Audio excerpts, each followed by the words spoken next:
Good evening. Tonight, we're going to be doing the new Hildebrand story stuff. But of course, featuring me voice acting it.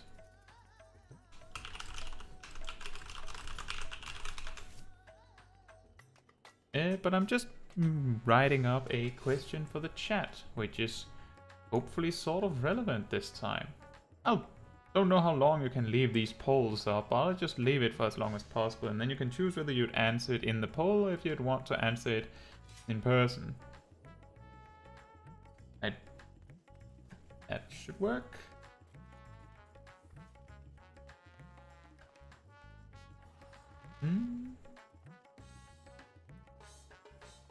Right. You choose whether you want to vote on it or not. Other than that, that's just something fun for you guys to do if you want to. Do you like the Hildebrand story is what the question boils down to. Now, let's get down to business with the lion here.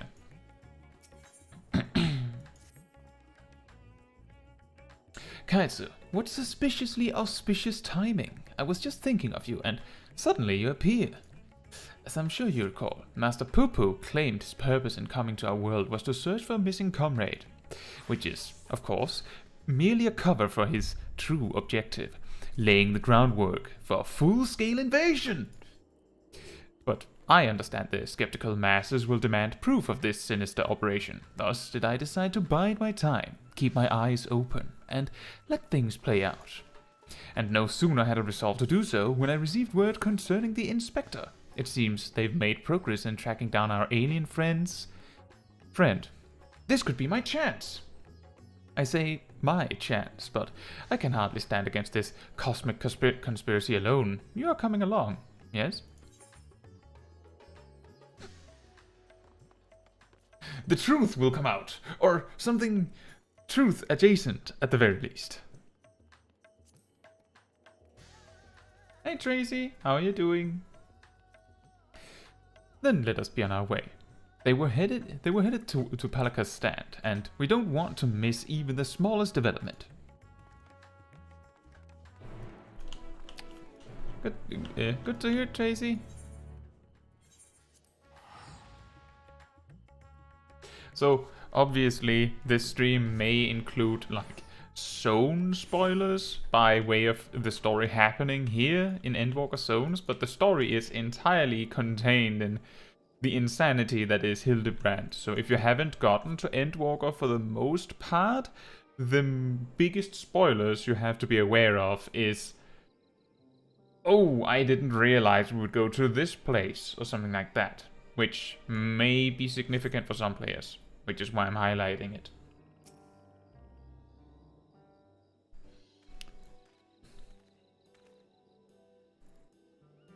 My loyal associates, come to admire the spectacle of inspection, have you? As well you should.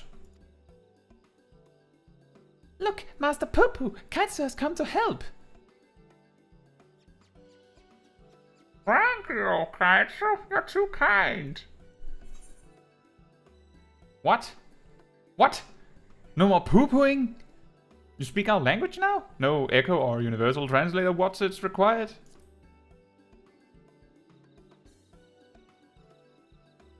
It was no great chore to master your tongue. The grammar and syntax is relatively simplistic.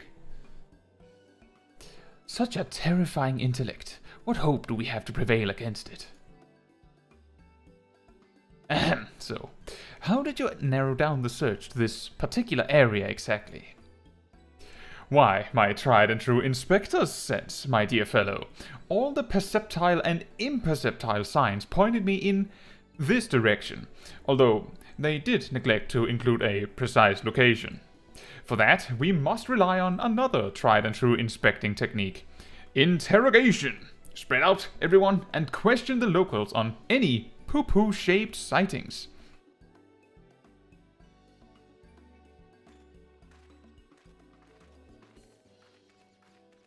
Suspicious Lalafell.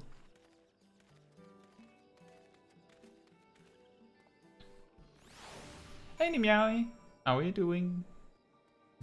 Honestly, I'll probably forget anyway. I remember why I stopped his quests. It was all like one long fever dream.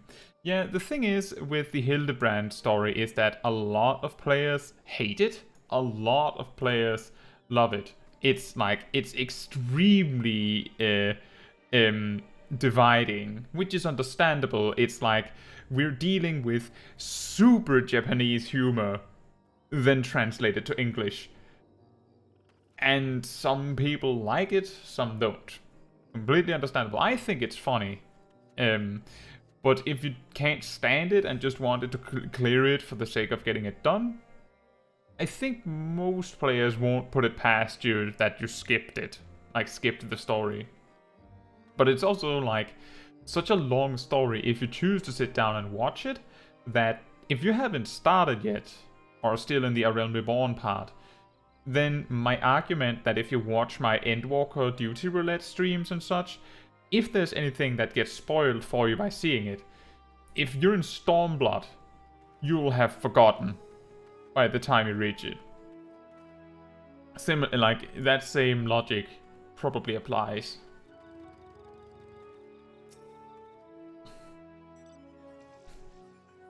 Now that you mention it, I did see something like that in the west of the Shroud. Might have mistaken it for a small child if not for the way it moved. Sort of a furtive scamper? Creepy. And for anyone completely lost, a poo-poo is that blue thing with the squiggly eyes that stood next to Mr. Hildebrand. Or Mandeville. What have you. Oh yes, I spotted just such an odd little creature in the jungle on my way back from the city markets. Oddly, it wasn't alone. It was in the company of a rather unusual gentleman. Sickly pale he was, and radiating an unpleasant smell. I felt obliged to keep my distance. Strange. Hey Hildebrand, did any of your zombie friends happen to be in the area?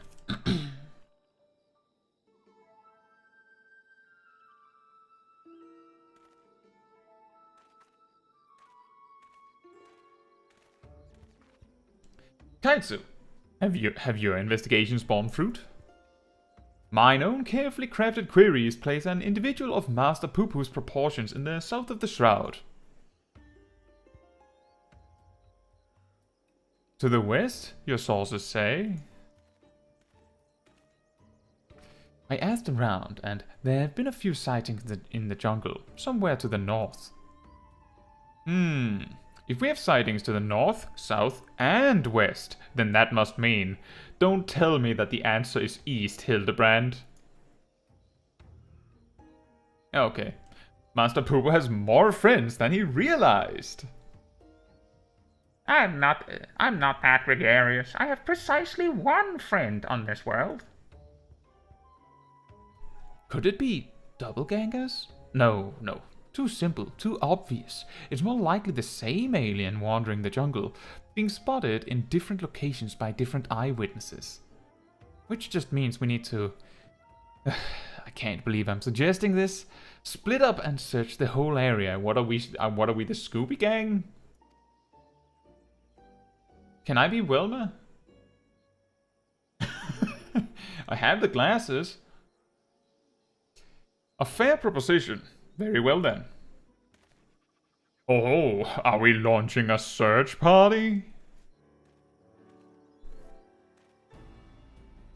The very fast summary is that is Hildebrand's dad. Also, Godbird owns the gold saucer. So this is Godbird, this is Hildebrand. They're both Mandervilles. So Godbird Manderville, Hildebrand Manderville. Godbird owns the gold saucer, and Hildebrand is his son. And you don't want to know about his mother. This is Hildebrand's assistant. This guy, he's specific to this story. So is Miss Master Poo-Poo here. And this is me. But father, have you been following me? Nothing of the sort. I was engaging in feats of physicality while my mind grappled with the mysteries of Mandevilian weapon forging, hoping to turn perspiration into inspiration, as it were. But I'm afraid the burning field's wooden men are poor muses when compared to the stimulus a worthy opponent provides. Mayhap if I join you, and the indomitable Kaitsu, in your endeavor, then happenstance will deliver the challenge I require. You are continuing the case of the silent correspondent, yes? Have you need of an extra pair of eyes? As many as you can spare. I was about to assign teams to the search, as a matter of fact. This village sits in the Shroud's east, so let's divvy up the remaining direction, shall we? Najur and I will head south. Kaitsu and Master Poo-Poo, to the west, if you please. DeLorean, you and my father have the north. That's DeLion. Also, Also, the Shroud of the Samka is awfully big. How are we to keep in contact, much less coordinate our efforts? I had special link pearls made for just such an occasion. We can chatter in each other's ears as much as we like. Convenient. Here you are. I'll hand it to you 3 meters away. Are you mad? The Sharlians will listen in on everything we're saying. And? Really? All the way out here? I shouldn't think their hearing is that good, but seeing as you miss like link pearls so much, Lord Godbert can hold one for your team.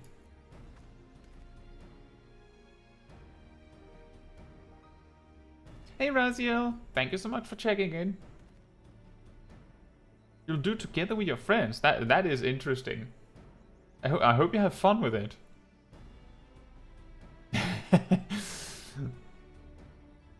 Link pearls! What tremendous foresight! Now, let us proceed with our investigation.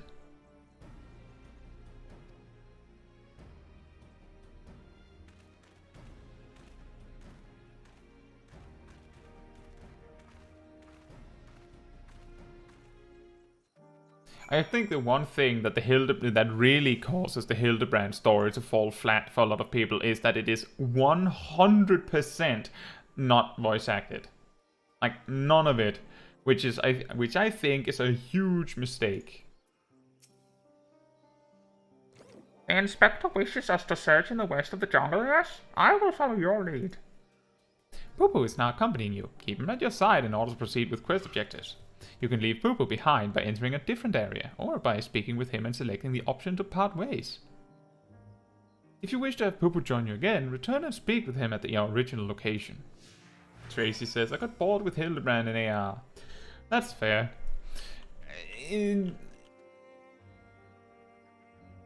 Compared to the main scenario quest. Oh yeah, that's true, Blood Kitten. Greg does in fact get voice acted. But that is what makes that part so great. Why didn't the rest of it get voice acted? But yeah, as I was about to say, Tracy, unlike the main scenario quest where it is pretty unanimously agreed upon that it only gets better the further you get, with a few like drops, but in general, the average is it only gets better as you get further.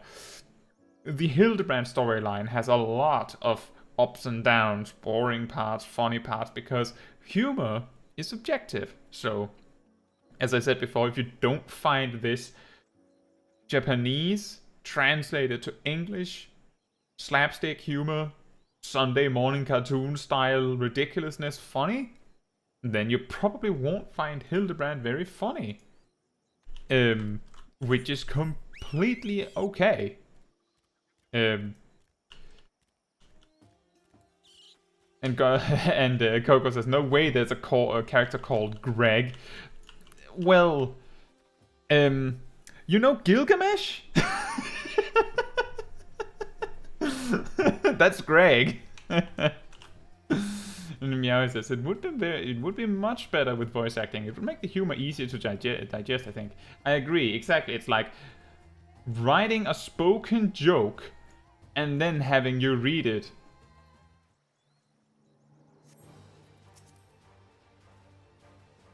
What? What? Why did this mob suddenly get cross with me? What did I do? What on earth? A river flowing right at our feet. Many stars have I visited in the cosmos, but precious few have such a bounty of water as this one. Your home is a rare treasure. Fascinating. Yeah, Coco, the Greg thing is a running joke for most of the Hildebrand story. It's only one person that that calls anyone Greg, as far as I know.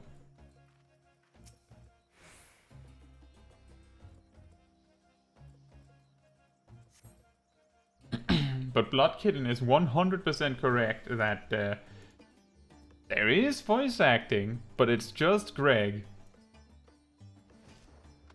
I see no trace of my comrade. But what of these black-furred beings? Are they friends of yours, fellow people of Etheris? Those are a type of Sasquatch.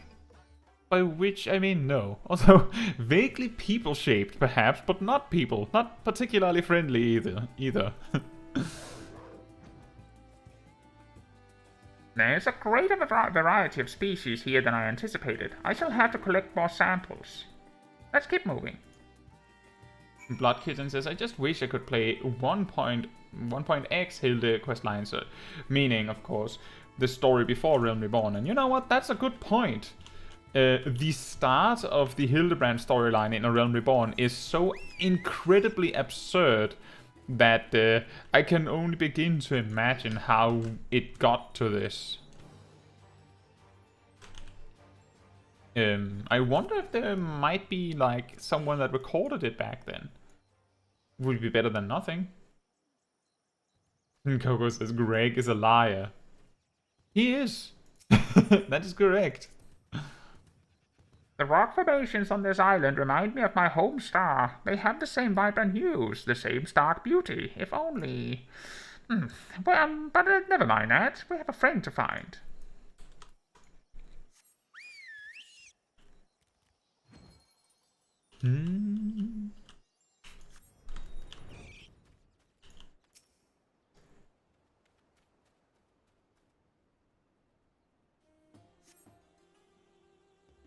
No sign of my friend here either. But these white-furred individuals, they are surely one of your civilized races, yes? Those are beastkin, monkeys. Also not people. Mind the poop throwing.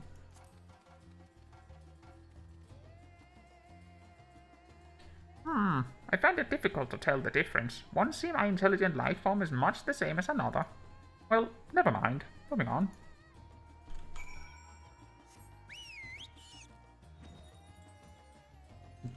Greg is a liar.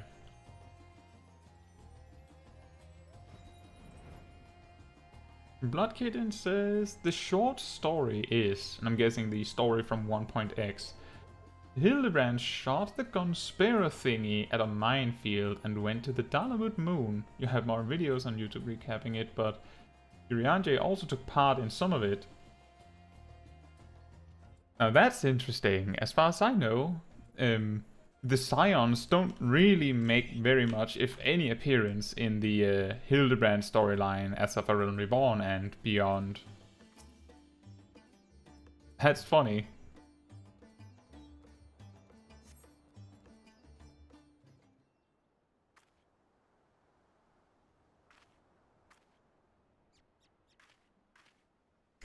Nothing. Not even a little bird circle in the grass. The friend I'm looking for. We grew up together. We were always together. We even shared the same dream, to roam the great expanse of the cosmos. We worked hard and supported one another until we both had starships of our very own. Then the universe was ours to explore. How fleeting that feeling of triumph. Ah, but that is another tale entirely. I simply wish to express how dear this friend is to me.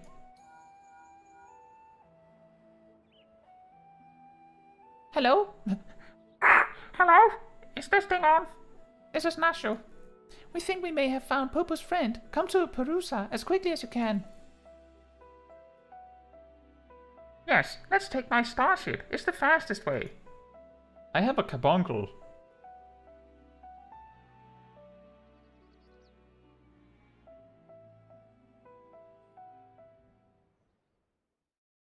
Meanwhile, at Perusa.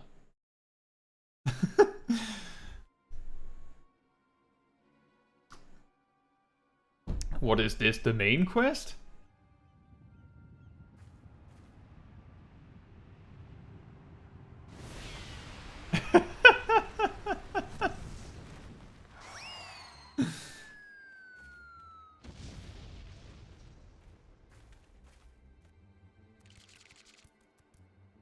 He do be fast, though. Hail, dear comrade of Master Poo-Poo. We come in peace. Pray reveal yourself.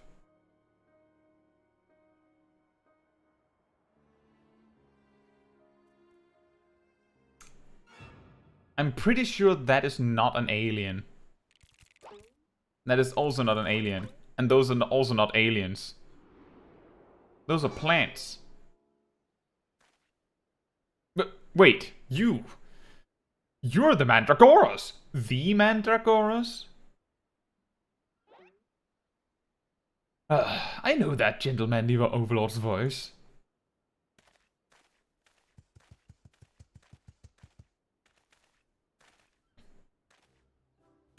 I think we found the thumbnail.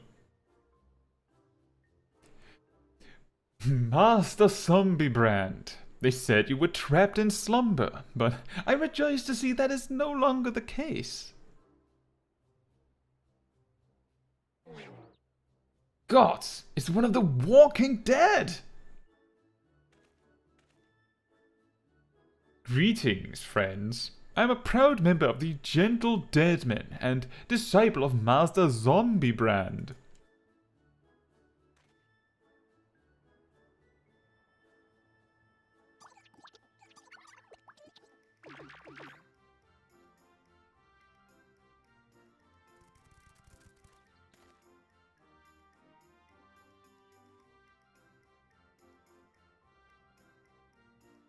What brings you here to Thavnair, and in the company of Lanosea's infamous vegetable menace, no less? Allow me some few precious moments of your lifespan to explain. It was a time when the maggots in my skull grew restless and wriggly. Tales of spoiled seedkin terrorizing the region of Bolgia reached our undead fraternity, and so, on their behalf, I traveled afar to recruit a rotten Mandragora. After making his acquaintance, the festering fellow wished to introduce me to his brethren, who he assured me were no less rotten. Thus did I make next for Lanosea, that I might extend a fetid hand in friendship. When I arrived, however, I learned that one of their companions had been abducted by a strange flying vessel. What was a gentle dead man to do but aid in the search? I turned to the Thavnarian truth, that reliable bastion of supernatural rumor-mongering, and lo and behold, an alien craft matching the Seedkin's description had been spotted here on this isle. Needless to say, we embarked on our journey forthwith. Ah, one of our faithful readers. I'm pleased to see that even in undeath, the hunger for truth is not wholly subsumed by the hunger for brains. And yeah, of course, he is from the Thavnarian truth. So, we find ourselves on the case of the misappropriated Mandragora. This abductor will not evade my powers of discernment. Soon we'll need a case to carry all these cases. Oh yeah.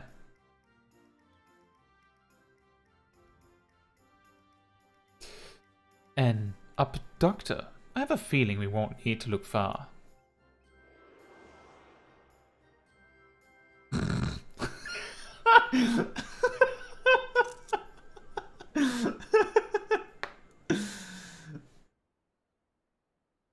You don't say, the lion.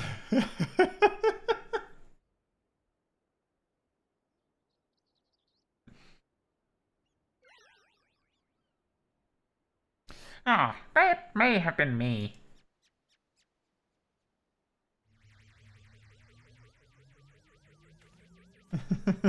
New mount?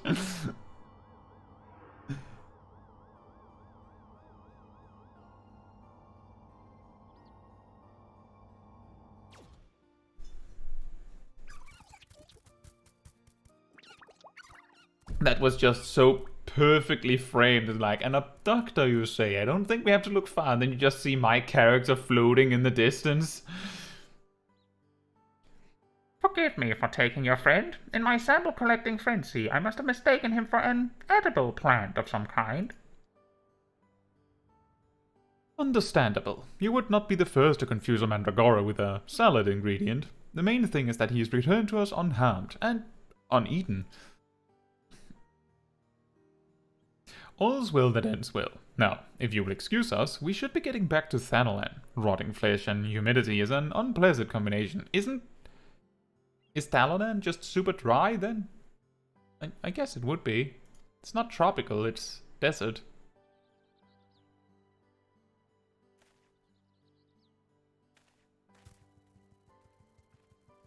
Now, you might be completely lost with the whole zombie brand thing, but the zombie brand storyline, I believe, is the very first storyline of A Realm Reborn Hildebrand stuff. There are, in fact, in Thanalan, fates related to fighting zombie gentlemen, which is related to this.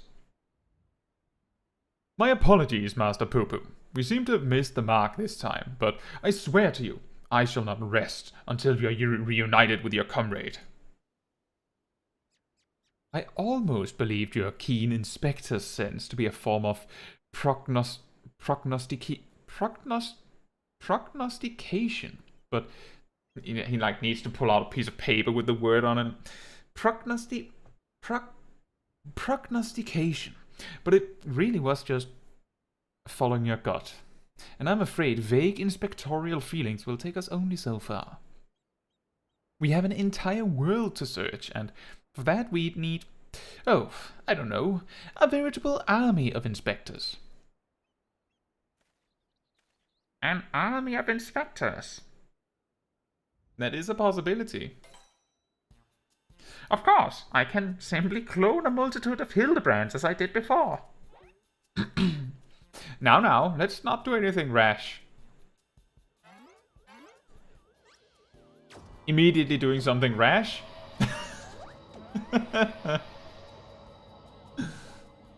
Commencing doing rash things?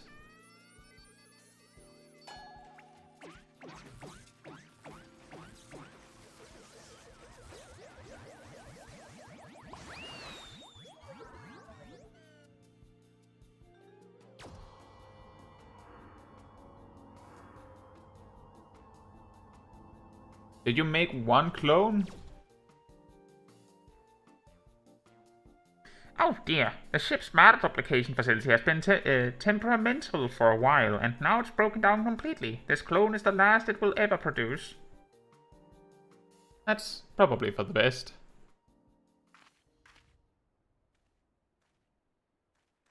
That clone is far away.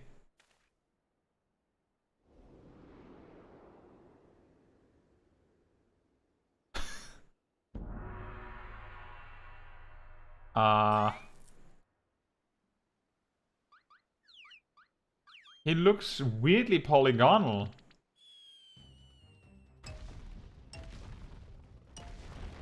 But that is definitely Hildebrand.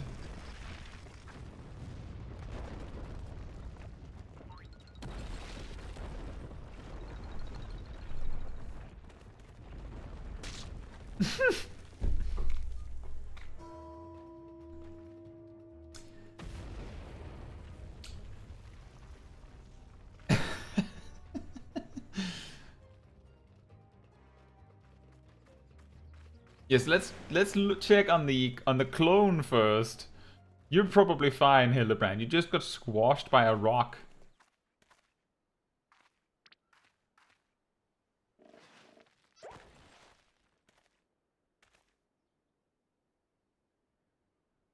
Very smooth.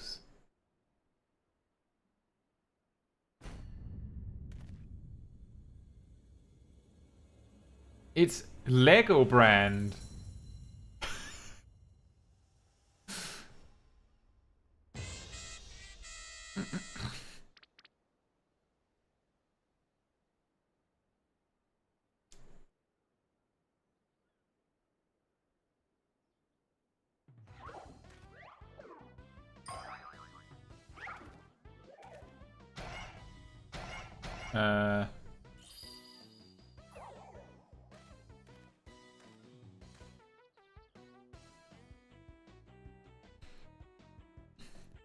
Name. My name is Brandy-hild. Inspector Brandy-hild? Why is he so blocky? The cloning process must have failed partway through. Allow me to euthanize this abnormality.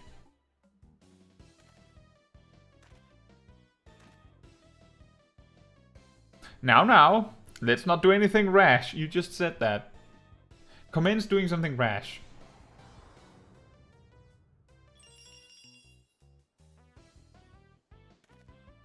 Unlike my former replicas, this one is highly unlikely to be mistaken for me, and seeing as we were looking for extra helpers, I say we press this undefined fellow into service. Welcome to the team, Inspector Brandy-hild. A pleasure to make your acquaintance.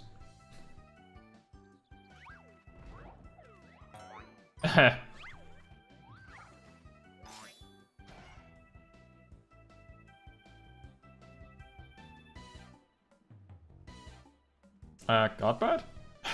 Why are you bringing the rock? I'm guessing he's repairing it. That was quick. It's already back in place.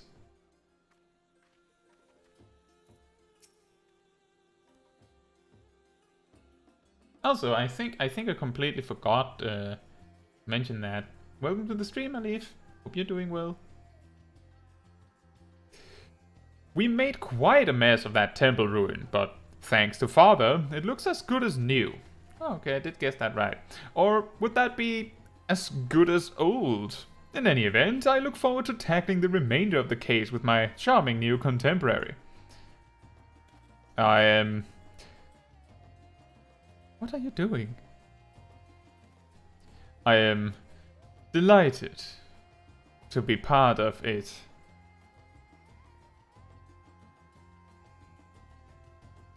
Blood Kitten says, Brandy-hild, most gentlemanly emote, I guess. Yeah, it's like the gentlemanly most emote. He's doing everything exactly wrong. Oh, look how shy he is. He really is very charming.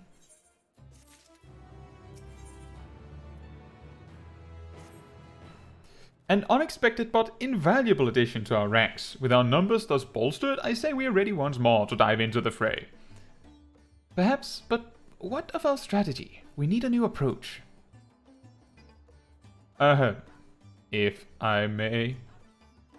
Assuming Master Pupu's acquaintance pilots a craft of similar design, then might we not instead attempt to locate the starship?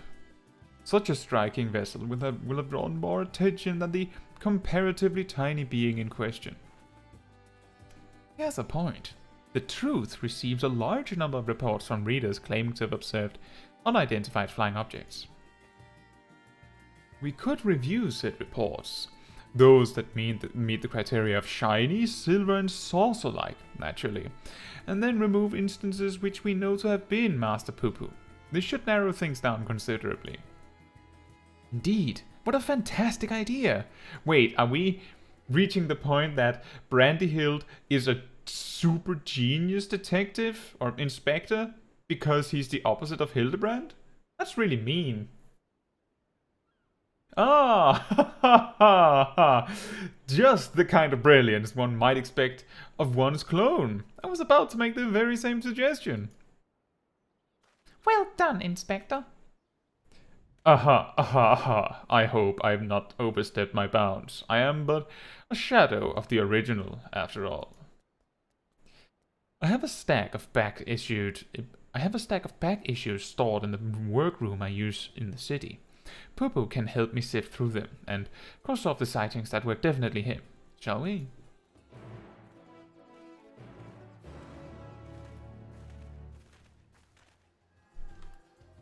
Oh, back to Rotterdam then.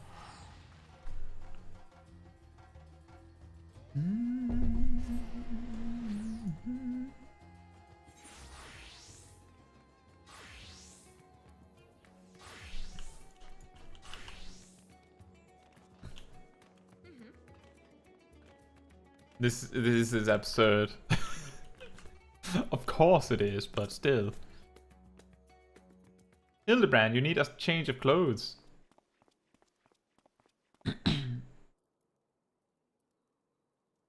Dorian has taken Master Poo-Poo to... for anyone out of the loop, the lion is Dorian. Oh, well, Dorian is the lion. It's just that Hildebrand has a tendency to get people's names wrong for reasons. That's also why Gilgamesh is Greg. Like, he gets the name wrong and then just refuses to be corrected. He's stubborn like that. Dorian has taken Master Poo-Poo to peruse his store of past publications. Let us enjoy a brief interlude until they return with the results of their investigation.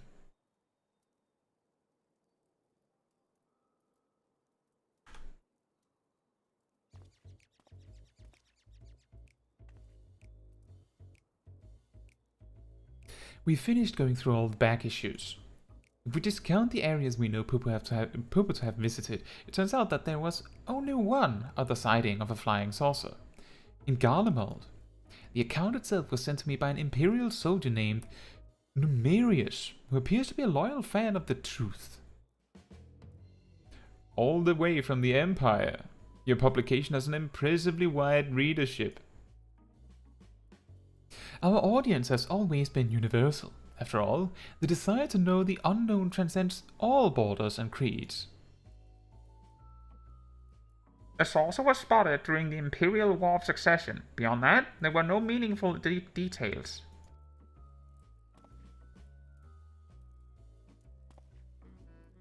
Then we must visit this soldier fellow in Garlemald and wring from him the entire tale.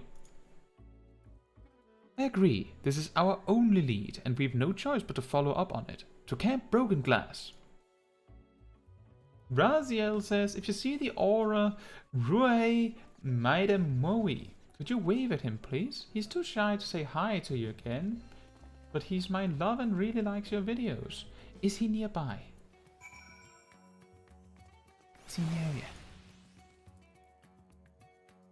Is he around here? Is he nearby? Can we find him? Rio, hey. Is he online? He's in Thavnir.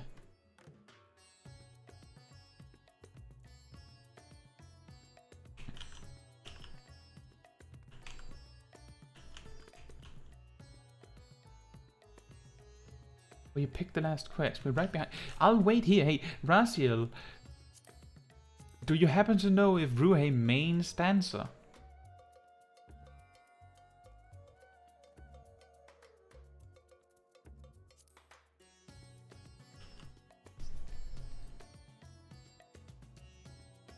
Let's wait a moment for that, for them then. I don't mind.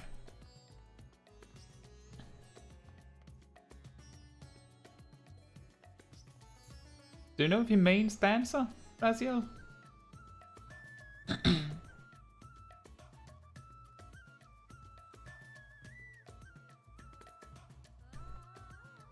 Or if he mains something else.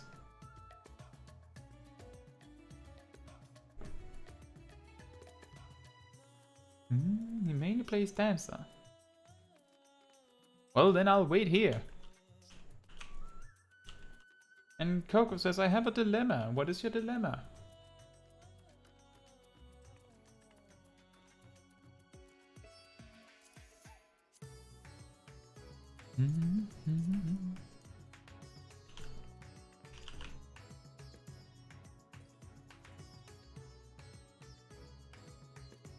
Coco says, do I start Shadowbringers with a level 80 job, or do I level something to 71st, then start? I think it's really funny in retrospect of seeing your troubles with power leveling Samurai to 80, and then you say this now.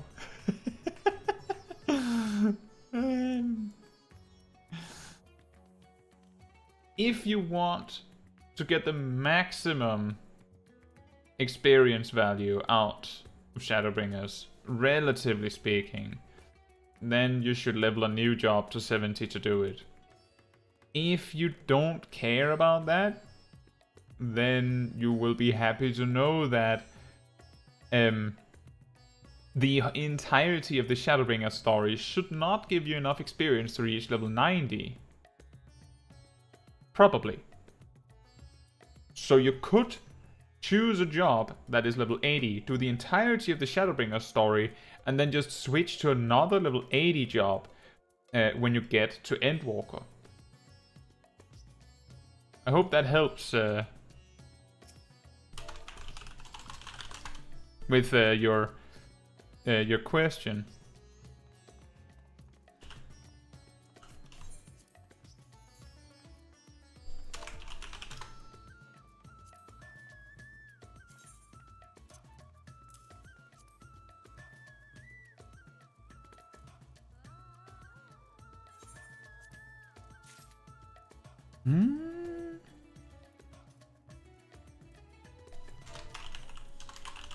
Does that mean that this is you, Raziel?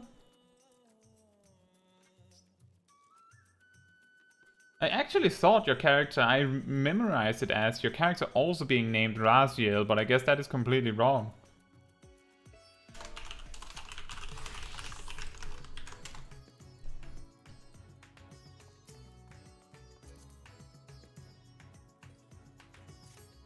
Oh yeah, there it is. I couldn't remember if I had given you one yet.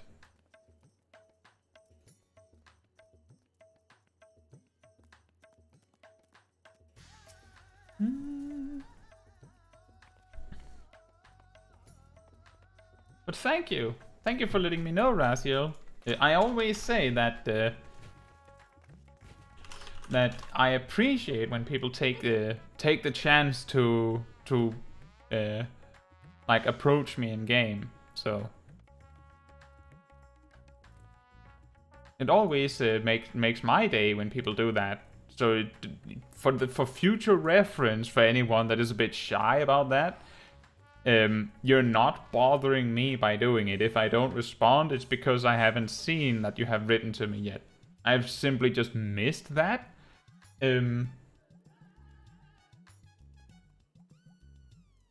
Yeah, that's true, Raziel. I do remember that I came out of some PvP to see that you were sending a message in chat, a public message to me, and then there you stood. That was also a great day. That was a great stream.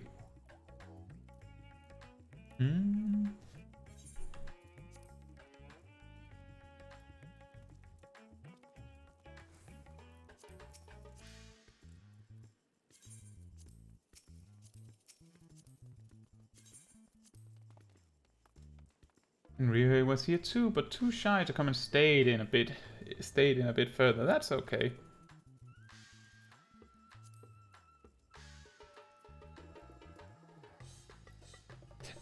Just to be sure, accepting the friend request is optional. That is up to you. I do it because that makes it easier for me to spot you guys when I'm out in the field.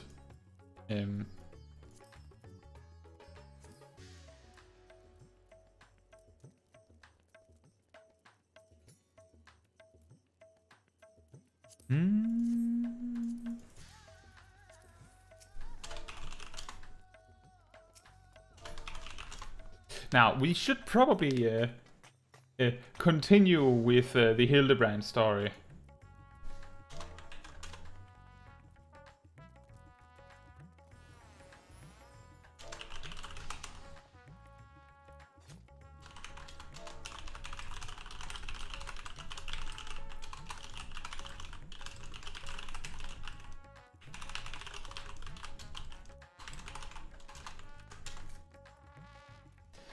Yeah, it would be weird if we have the Hildebrand story as the stream and then we just hang out here. But I always appreciate it.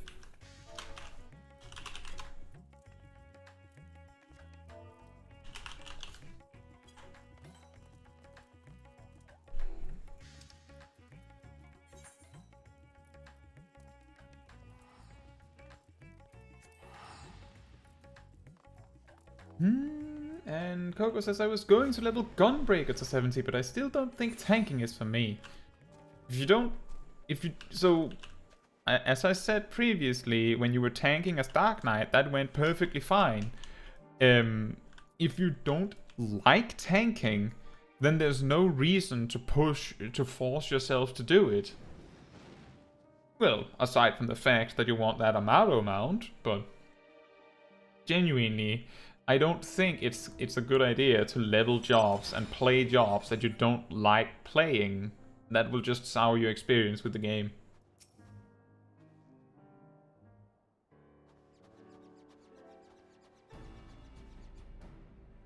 Everyone present and accounted for? Ah, we appear to be missing Master the Lion.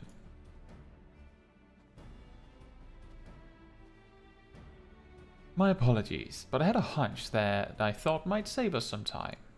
We spoke with some contingent officers, you see, and our Numerius is on the roster of allied Imperial troops. That does certainly make things easier, and were they able to point you in the direction of this numerous chaps posting? Yes, Numerius is currently with his unit, organizing the supply dump at Forum Patents. We should head over there, and hope we can spare a few moments to talk. The chill here seeps right into your bones. How are you all not shivering in that unseasonal attire? Oh, a Mandeville man on a mission feels neither heat nor cold.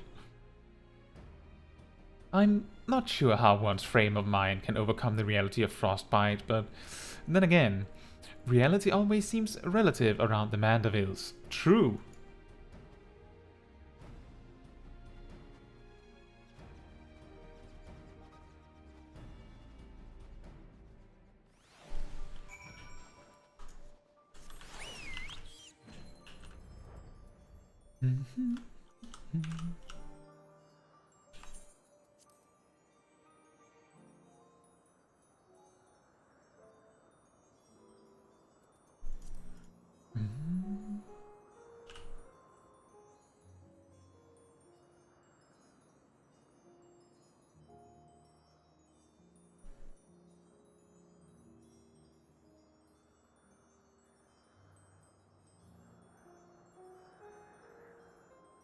Coco says, guess it's back to DPS grinding with me. If that's the kind of jobs you enjoy, then yes, do that.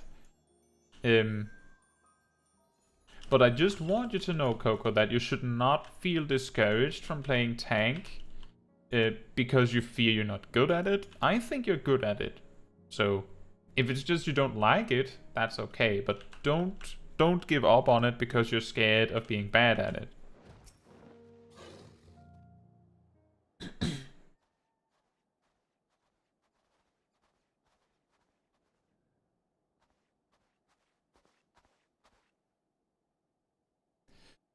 Hello, is there a Numerius here? I am DeLion, the editor-in-chief of The Thamnarian Truth.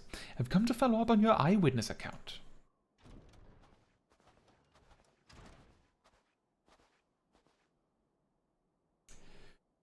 The editor-in-chief himself, what an honor!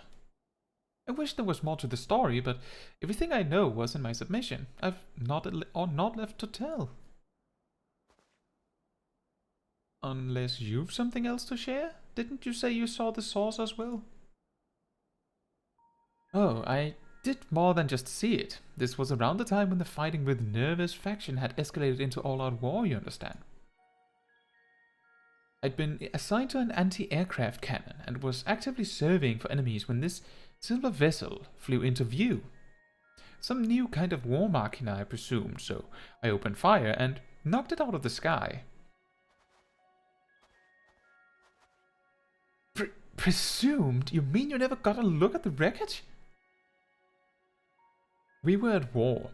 I wasn't about to venture onto the battlefield to indulge my curiosity. It's probably still out there somewhere.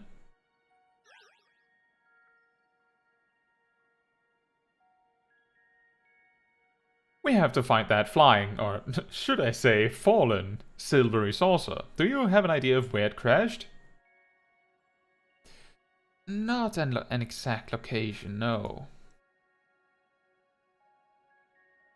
Then we'd best have the god's own luck. Garlemel's capital region encompasses mounds and mounds of icy wilderness.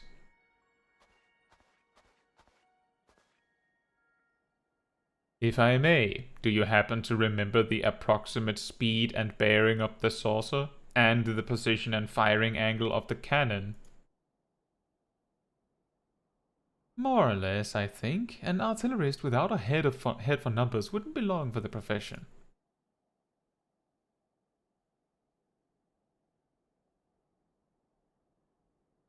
That should be sufficient. Thank you.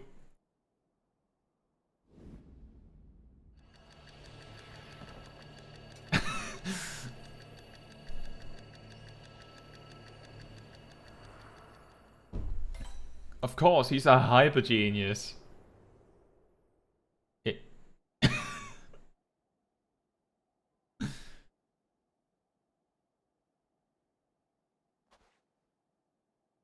I have it. The starship impacted the Earth 1,360 yards to the northeast of our current location. Give or take a few yards. Who is this generator Rex, or what's going on here? How in the seven hells did you arrive at that conclusion? Elementary algebra, my dear DeLion.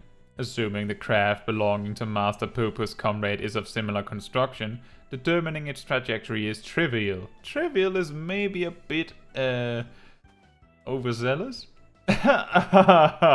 My brilliant clone, ladies and gentlemen.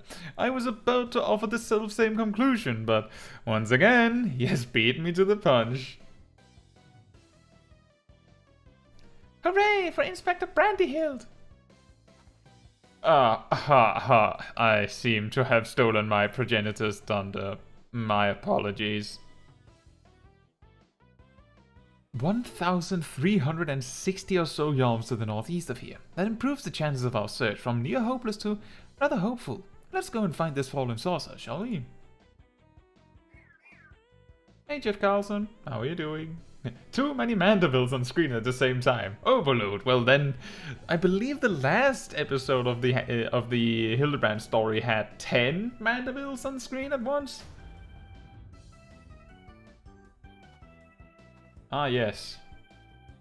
The weirdly naked-looking silhouette is chasing us again. And Coco says, I think tanking alone is boring, but with friends it's very fun. That is also very common to experience. Then in that case, you are in the dilemma of, do you want to level your tank jobs so that they are leveled so that you can play with friends when the opportunity arises, or would you rather just level it when friends want to play?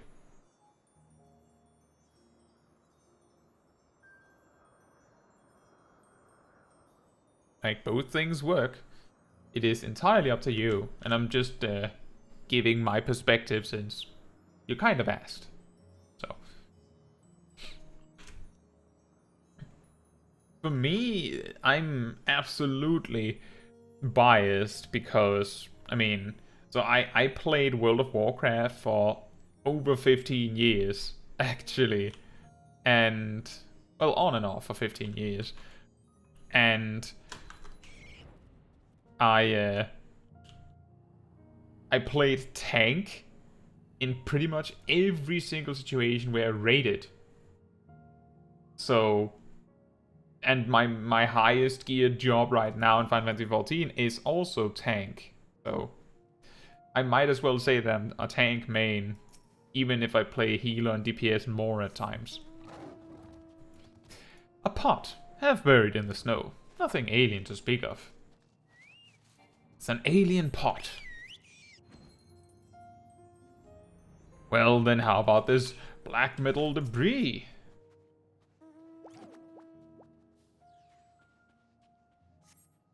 Although promising at first glance, a closer inspection reveals this debris to be the wreckage of some vanquished war machina.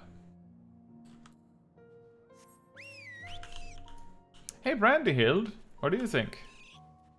Had someone thought to record the wind speed and direction, I might have calculated the crash site to the nearest ilm instead. Good heavens, he's a better mathematician than I am. Guys, I think this is the correct item. Just a hunch, I'm not 100% certain, but I think this might be it. You know what I mean? You get my feeling? A scorched and twisted scrap of metal plating. A starship like Poopa's could well have been reduced to a similar state when hit by artillery rounds. Also, this item is completely surrounded by random warriors of light. For unrelated reasons.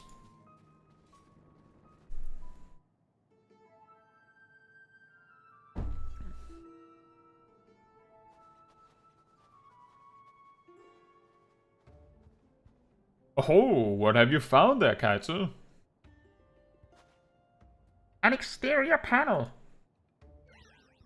This is from my friend's starship, I'm sure of it. Debris from the crash landing. I see no other pieces in the immediate vicinity, which means the vessel may have weathered the barrage and made good its escape. Another possibility is that your comrade recovered most of the wreckage, or some as yet unknown party did. You're saying someone may have made off with our cosmic visitor, saucer and all? I say, this is an altogether different kind of alien abduction. This is this is actually the opposite of an alien abduction, right? Well, it would actually be exactly an alien abduction. Instead, it is the alien that is abducted. Has anyone seen Nashu? Now that you mention it, where is my loyal assistant?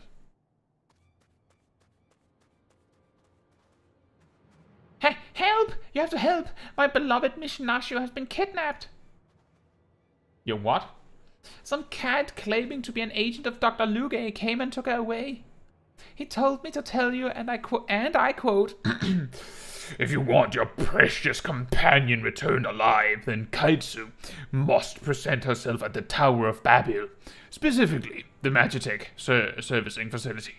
Don't forget that part.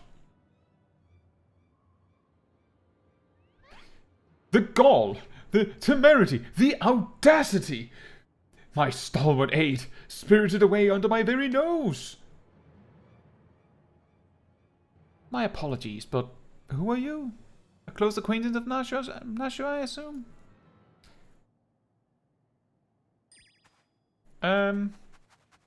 Me? Oh, no, I wish. I mean, I just happen to be passing through this snowfield. I'm, a snowflake inspector, you see. No two alike and all that. And anyway, enough about me. You need to go save Miss Nashu.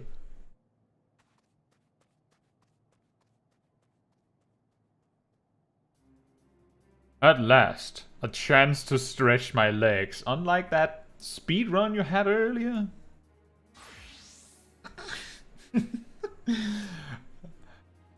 I have my armor set at the ready.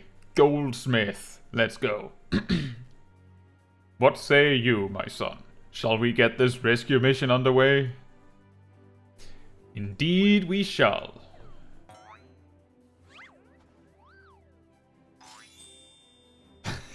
Oh no, Godbird is excited.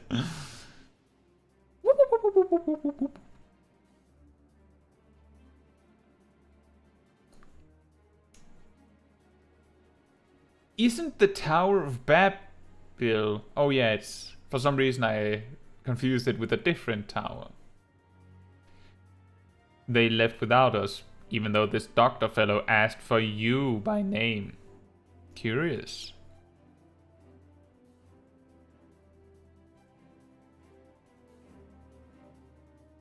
Yeah, I was confusing it with the Tower of Zot. So it's like, isn't that in Fafnir? But Tower of Babil is here. I've collected what evidence remained of the crash, but solving this mystery will have to wait. The case of the abducted assistant calls. Generational bonding. Oh boy.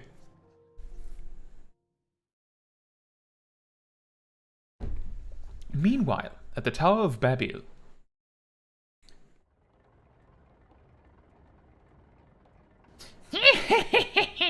All shall fall before Supre Luge. With this new and improved body, revenge will finally be mine.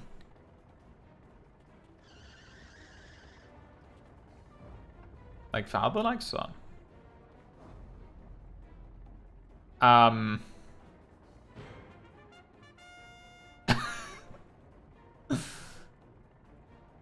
You will release Nashu this instant. What are you two doing here? I specifically asked for the adventurer. Be gone before I unleash my fury prematurely. Ho ho ho, this promises to be a proper battle. Do we get to play as Godbird? I see no reason to trouble Kaiju. We tackle this menace as father and son, the Mandeville men, together. Oh man, this is great. Agreed! Do I get to play as Godbird? I'll not waste my appetite for vengeance on the side dishes. Hired thugs, time to earn your pay.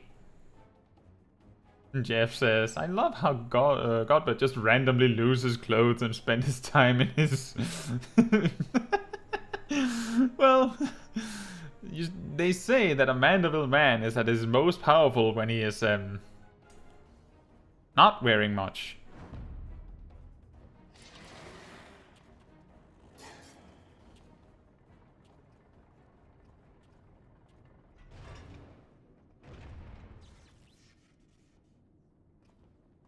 Oh, a little warm-up before the main event. Get them!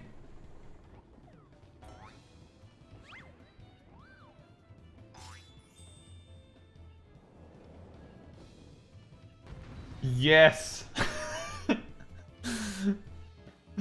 Yes! Oh yeah, I want that warm-up emote too, actually. What do you have? Rage of the Gentleman combo. Gentlemanly Smash. Gentlemanly Thrust. Rage of the Gentleman. That's the Paladin combo. The potencies match too. Mandeville Dropkick. Leap towards your target, delivering a gentlemanly attack with a potency of 900 to all enemies in your path. Can only be executed while under the effect of Gloves Off. Effect fades upon execution. Combo bonus grants 15 seconds of Gloves Off. Oh, so we do 1, 2, 3 Mandeville Dropkick as an ability. Manda Double Lariat. Deliver a gentlemanly attack with a potency of 1600. Can only be executed while under the effect of Gloves Off. Wait, so we have to choose? Oh, this is the filler. This is the 10-second cooldown. And then we have Mandeville Sprint, which is basically permanent. We also have Limit Break. Execute a powerful gentlemanly technique upon your target.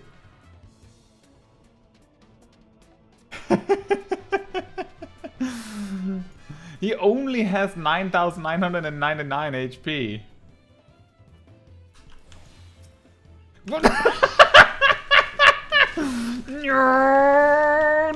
Double lariats!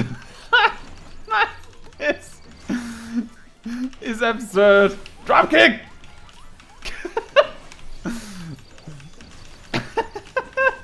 Double lariat! Boom! Now, you thought we were going to be playing bad, but then we weren't allowed to, because we had to play Godbird.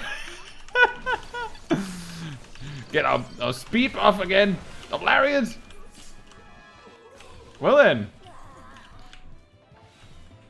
I want this. I want to be able to do this on my main.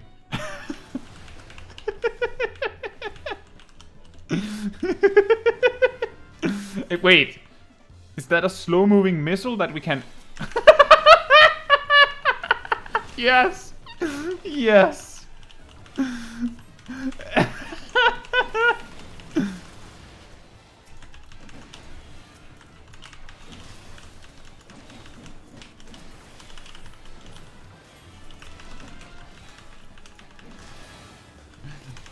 It's true. Why is he not the warrior of light? He might as well be. But you see, he's too busy doing other things, I guess.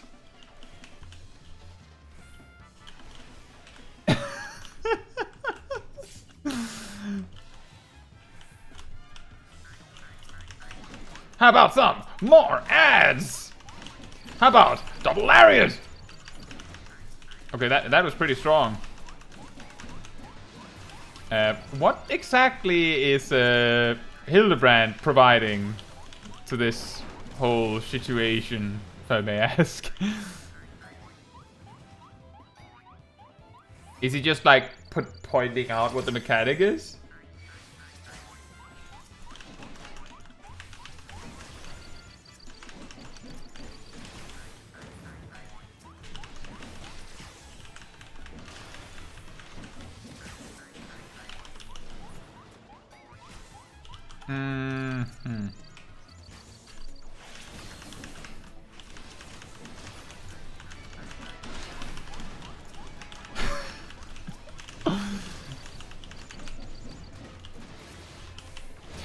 I was a little bit confused when I saw that there was a solo duty. I was like, what?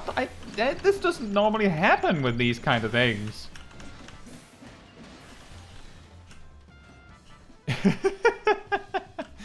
But this is perfect.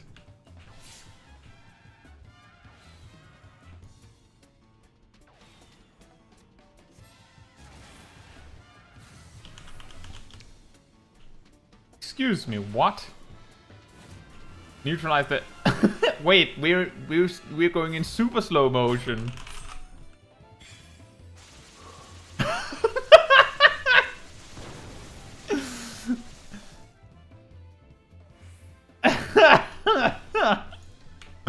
By the power of speed, he took like 9 he soaked 9 markers alone. Savage Raiders wishes they could be Godbird.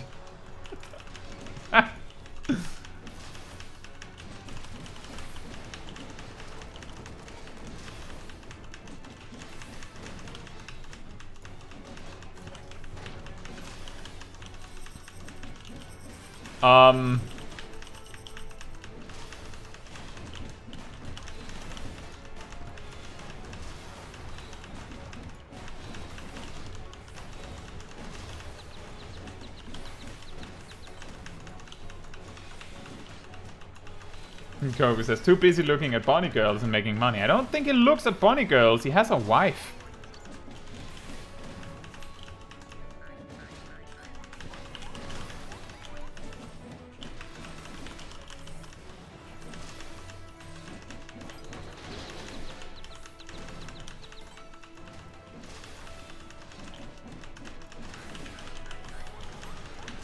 You know, this could work as like an actual rotation. Like you have a few different actions that some of them have a cooldown and some don't.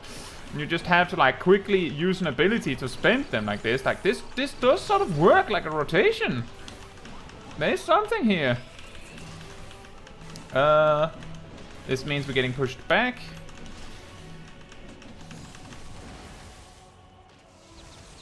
I have a feeling that it doesn't actually matter whether I do the mechanics right, but there's some satisfaction in getting them right.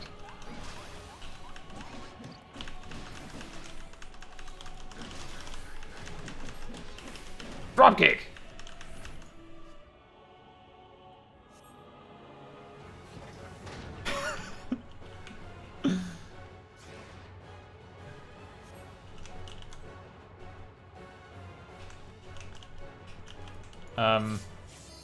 Execute the limit break.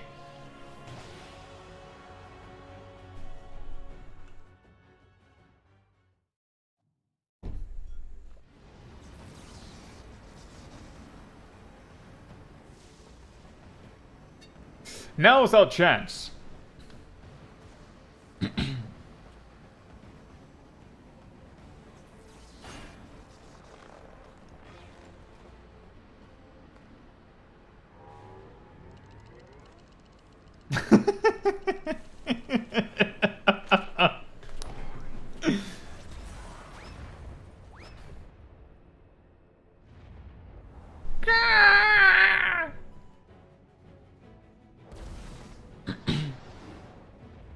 That's true. Ah! He's swimming in the air. He's swimming in the air. And it's working. The Mandeville Man.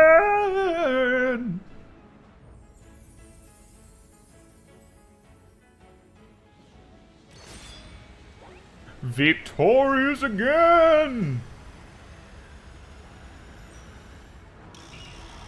Mandeville generational bonding overdrive. That face.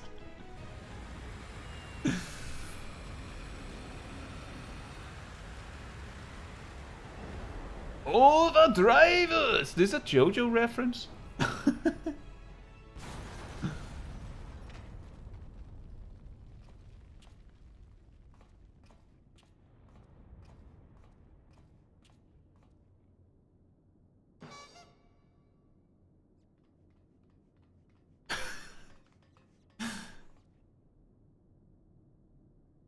Ah, things seem to be well in hand. Don't get ahead of yourself.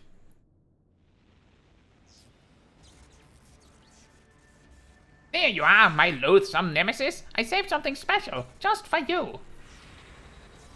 A nose laser.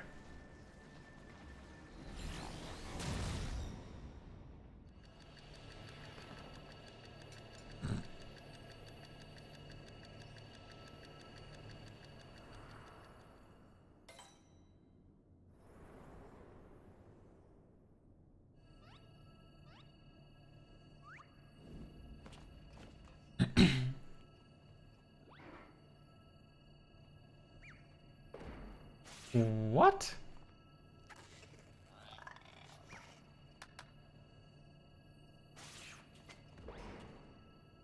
Oh, a shield.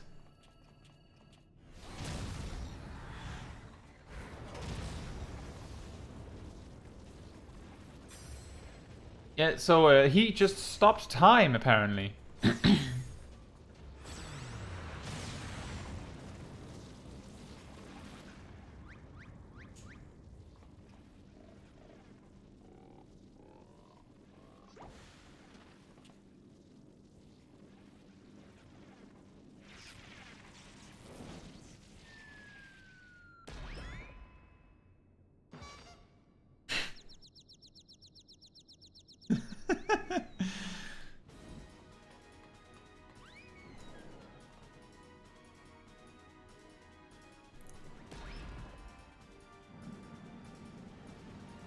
Oh, it's on fire now.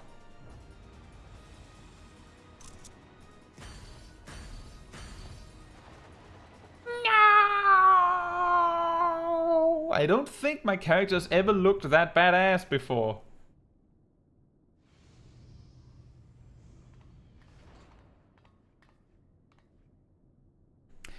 Ah, that was a lovely nap. Oh, did someone build a Magitech servicing facility while I was asleep?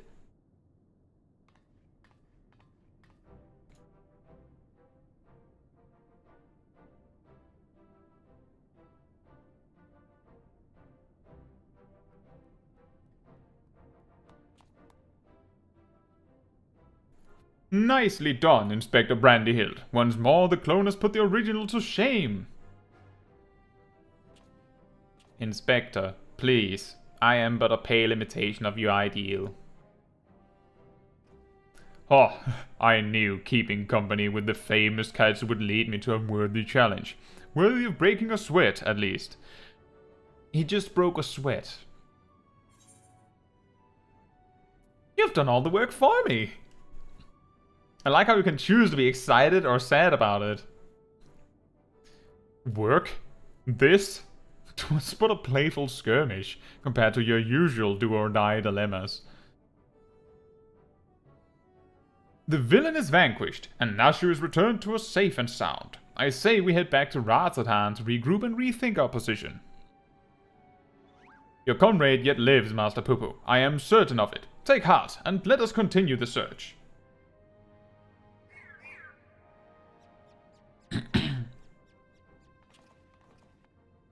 You know, that is actually a really good point. Is that you don't really get to fight anything much in the Hildebrand story, so it is totally a possibility that the reason why Godbird seems so absolutely ridiculously overpowered is because he is so overwhelmingly powerful when he gets to do something, but you don't get to do anything. So you don't know how strong the things are in comparison. But it is way funnier to imagine that Godbird is more powerful than the Warrior of Light, and he just doesn't realize it. Especially when you remember that his wife is even stronger. Alif says, I don't think I'm that cool now having level 90 jobs. Godbird is better. We want Goldsmith as a combat job.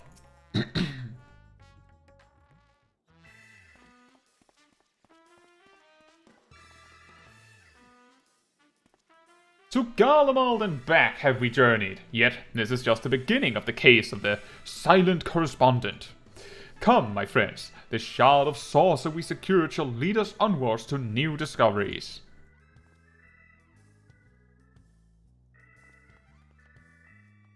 Wait for me, Inspector. I don't know which way is onwards.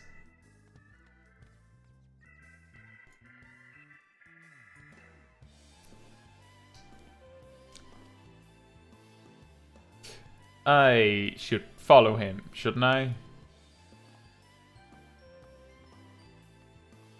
But wait for me.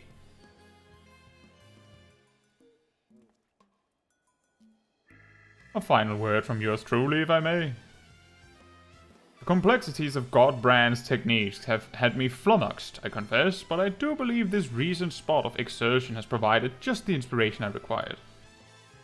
When you are ready to proceed with our endeavor, pray drop a word in Master Gerald's ear. I shall make myself available forthwith. Until our next meeting.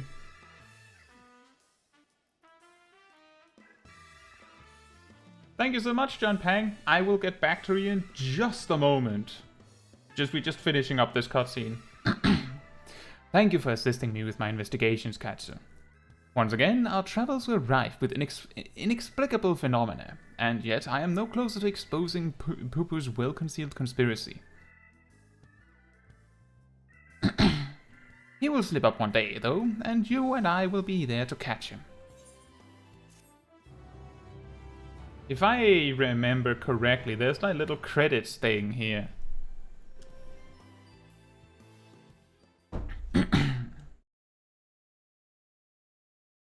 Meanwhile, somewhere in Fafnir.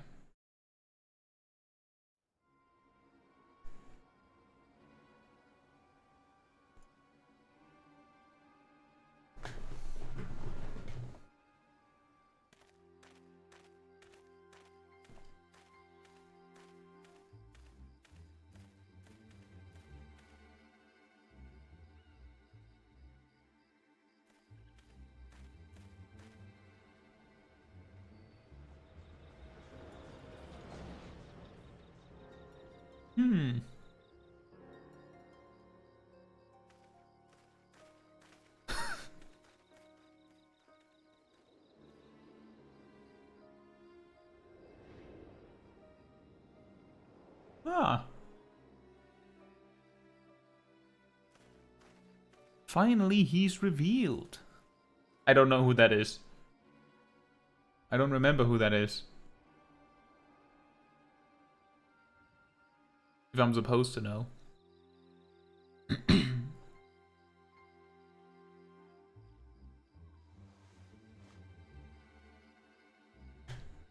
You took my coin, and you failed. What audacity that you should return, seeking my largesse once more. I deserve your scorn, but I promise you, your plans are in danger so long as that tenacious pest yet lives. I know of a path to victory, a forbidden one, one which demands the manifestation of the divine.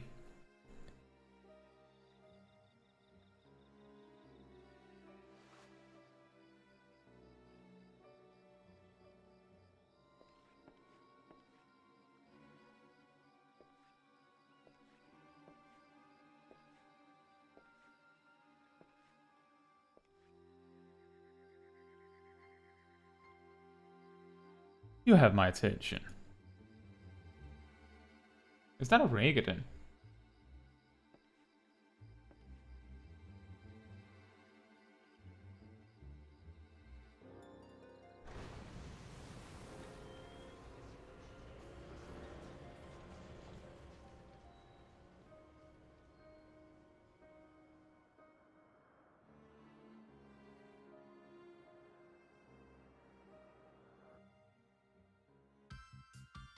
And then there's the credit scene. I don't know how the song actually goes, but there is, like, lyrics to this. Alien friends with strange technology. Nope, I can't do it. Cloning yourself can lead to tragedy. What? Sometimes you get what you... This goes too fast. Flat face for sure, but still sharp as a tack. See you, Inspector. The lyrics went too fast, I'm sorry. Are we done? The cutscene over? Okay. John Pang said, first of all, gave a $2 super chat. Thank you so much. I really appreciate it. And then John Pang says, hello, I just started Final Fantasy. Love your guides and how it's not overwhelming. Appreciate interacting with you in comments.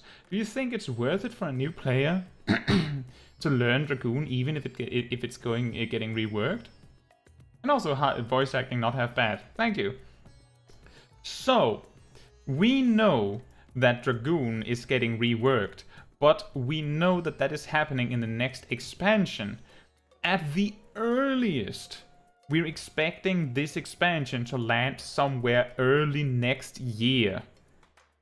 That is the earliest possible time, because and this is something that veteran players will be a lot more acquainted with than newer players. The Final Fantasy XIV patch schedule is extremely strict. Like, you can almost plan around it a year in advance. Before Endwalker, the patch cycle was almost always every 3 months there would be a major patch. Almost exactly every 3 months. The exceptions were during this large period of time where we all were at home, where it took a lot longer.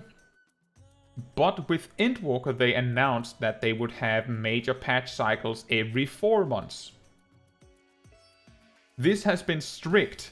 We're talking 6.1 came out April, 6.2 came out August? Wait. August? Yeah, I'm pretty sure August. And then 6.3 came out January. It might have been September, actually. In May. But the thing that is consistent is that it is exactly every 4 months, and I believe the first raid tier came out on like the start of 2022. So 4 months later, patch, 4 months later, patch, 4 months later, patch. And we are expecting typically the final major patch will be the 0.5. So 6.5, and we are going to be expecting 6.4 in around 2 months. So that means that in around 4 months we're expecting 6.5. And that of course implies that whatever comes after that will be either filler or a new expansion. Which would mean that it is coming 4 months later, which would be in January 2024. So what I mean to say with that is this. You have 9 months to experience Dragoon if you want to. If they're changing the job significantly, then this is your only chance to experience Dragoon as it is now. So you could see it as a chance to miss out on something rather than considering as like waste of work, well, like waste of time because you have to relearn the job anyway. Also because with a new expansion, 10 new levels, new rotation for most jobs, significant changes, you will probably have to relearn Dragoon anyway. So, long story short, if you think, John, if you think Dragoon looks exciting, if you think it looks like fun, then play it. Don't be discouraged by the fact that they might change it later. You have at least 9 months to enjoy Dragoon as it is today. I hope that is a satisfactory answer.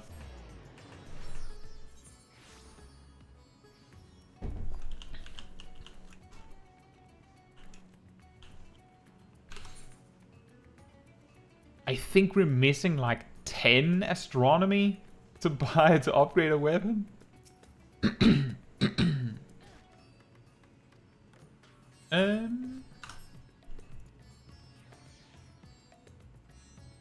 And John says, I commented asking about Samurai because I wanted to give it a shot on your Samurai video. I tried out the full rotation, but it didn't feel as fun as Dragoon, even if I'm not doing as much damage. So thanks for the perspective.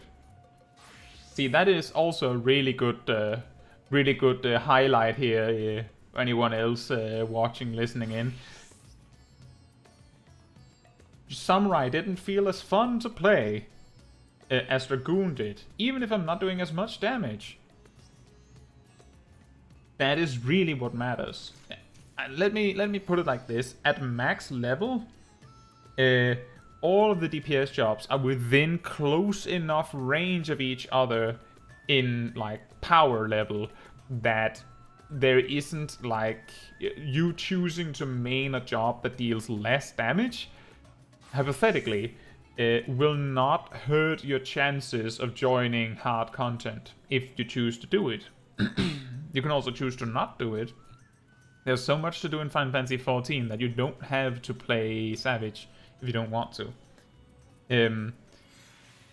And there's also the part that Dragoon does less damage to compensate for the fact that it makes everyone else do more damage. Samurai does not have this, so Samurai does more damage. So you will probably have a hard time like placing why things die just as fast or about as fast, regardless of what you do, whether you're Samurai or Dragoon. But it's typically when you're in parties that it all evens out. Now, I want the Relic weapon to be for Warrior, so we'll have to pick this up for Warrior, even though that I want us to do Bard Week.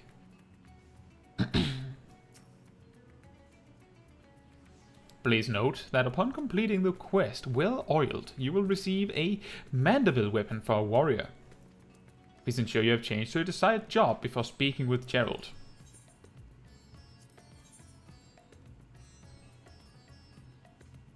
Gerald isn't immediately shooing you away, which means he must have something to share.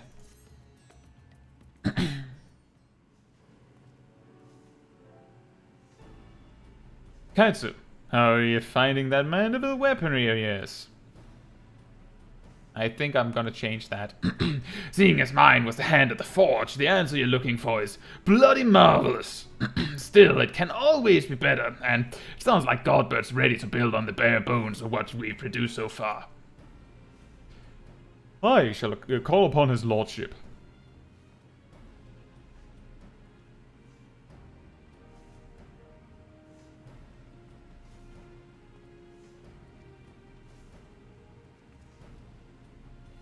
Kaitsu, so good of you to come. I've had my nose buried in that mystifying manual for what feels an age or more, but my decoding efforts have at last borne delicious fruits. It would seem that to further enhance the ethereal conductivity of our weaponry, we must apply yet another variety of meteorite. Much as one produces sparks by smashing one rock against another, a rare chondrite in this case.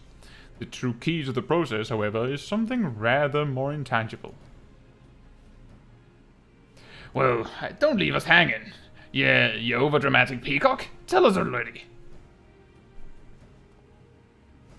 My ancestors told me, well, it is as much journal as it is instructional guide, and Hildebrand details a history of failure to elevate his creations. As he was an accomplished warrior as well, he thus removed himself to the furthest reaches of the wilds, where he sought to vent his frustrations upon the most fearsome feats that crossed his path. Post-battle clarity filled his spirit, and, miracle of miracles, his very next attempt at augmentation was a resounding success. So you see, the missing ingredient in Godbrand's recipe for refinement was the sublime tranquility achieved in the wake of an invigorating victory. I, myself, received the blessing of battle-based enlightenment on my travels with Kaitsu, following a mildly strenuous encounter with one Dr. Lugay. However, I contend, Master Gerald, that your martial meditation is as yet woefully inadequate. You think me smashing skulls instead of ingots will somehow improve me forging instincts? I guarantee it. In fact, until you triumph over this trial, I suspect the next rung of mandible mastery will forever remain beyond your reach. Not that I expect you to charge blindly into fisticuffs. Nay, sir, I have prepared for you the perfect opponent. Kaitsu, if you would be so kind as to join Master Gerald at Windwift, I shall be with you momentarily.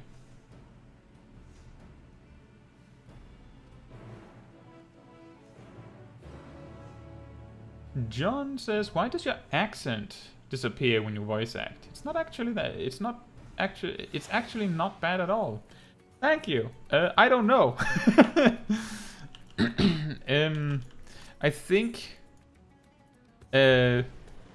it's just that I choose to say words in a certain way, and then when I'm trying to imitate a specific voice, then that sort of flies out the window. Take note that English is my second language. So that may also play a factor.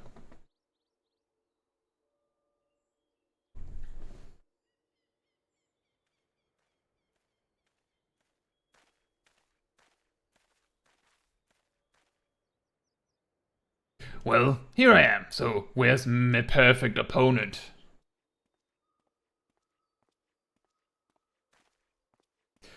Eager to begin, I see. Capital. Capital, follow me, and we can get this clarifying combat underway.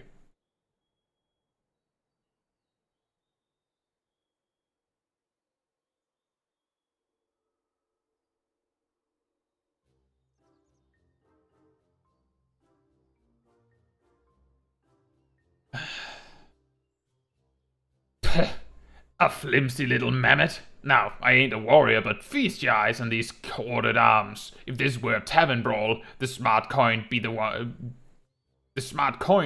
the smithy. As it should be, which is why I've set this fellow's battle parameters to the maximum level. Whatever that means. Right, then. Let's do this. Is this also a solo duty?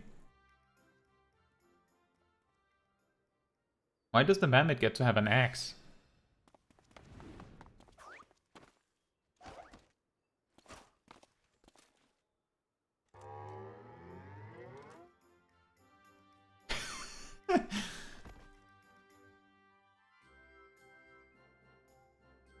Tricky.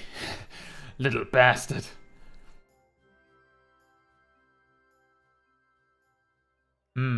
I know what this calls for.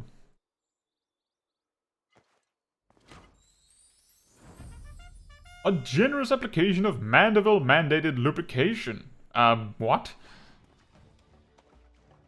Isn't that something you produced partly from your own sweat, Godbird? I'm pretty sure we learned that.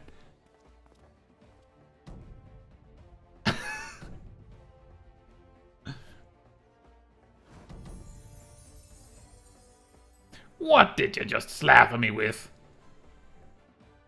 Only the finest Salamanderville, my good man.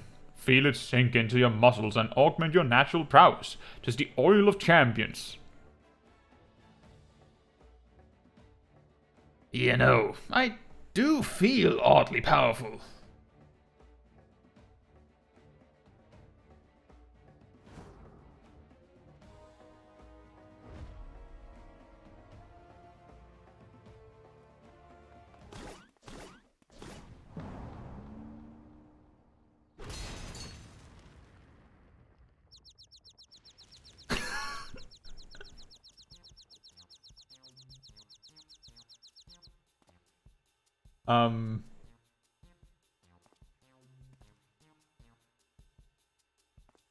Ha! Take that, Tin Man!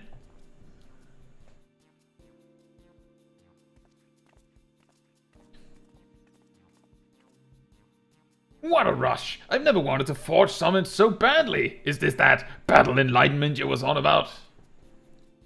The very same. In your heightened state of awareness, our enhancements are sure to be flawless.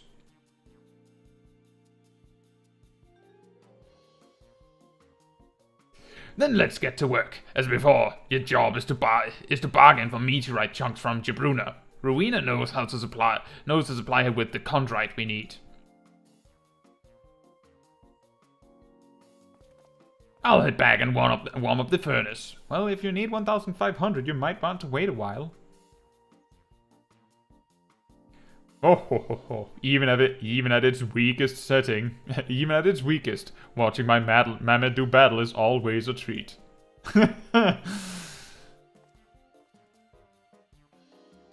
Yes, I actually had this axe-wielding gentleman set to his lowest parameters. And while the salamander will does stimulate circulation, it has no other special effects. The most daunting opponent, you see, is the prison of the mind. Even should the battle itself be a charade, the positive momentum one gains from prevailing in what was perceived to have been a mighty struggle is no less real. Now, if you would kindly see to procuring the chondrite, I must attend to my part of the preparations. This is an excellent point, actually. Hey, Robert. I'm good. How are you doing? Chunks of complementary chondrite can be obtained from Jabruna at the Aetherite Plaza in Razatan.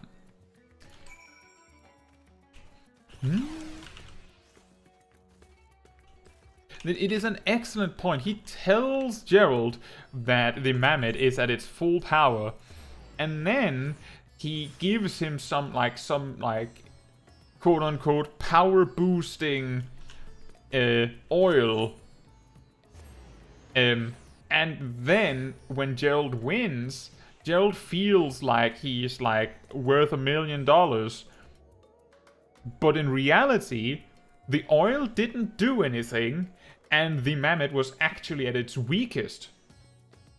Contrast this to something in Final Fantasy XIV.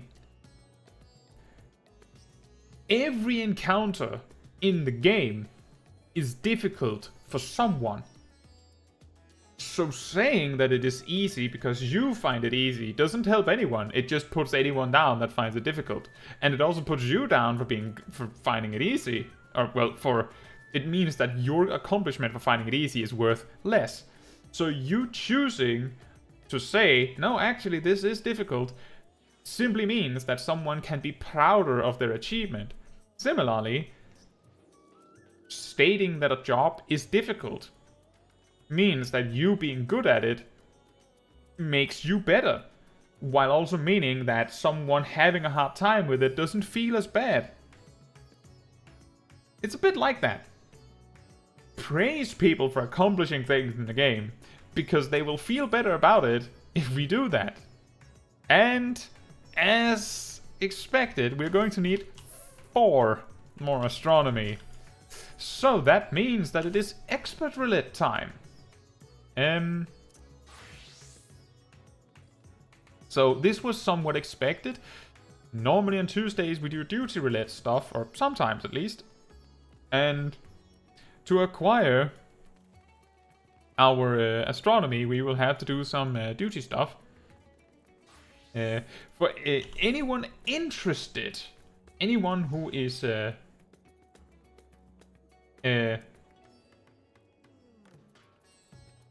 when I originally acquired all of the Mandeville weapons, I discovered that doing expert roulette, level 90 dungeons, 50, 60, 70, 80, leveling roulette, trials, alliance raids, and normal raids combined gave something in the ballpark of 750 I can't remember if it was including frontline, but let's see, 60 plus 80, so that's 140, 100 plus like around 50, that's 290, and then 120, so 410, 510,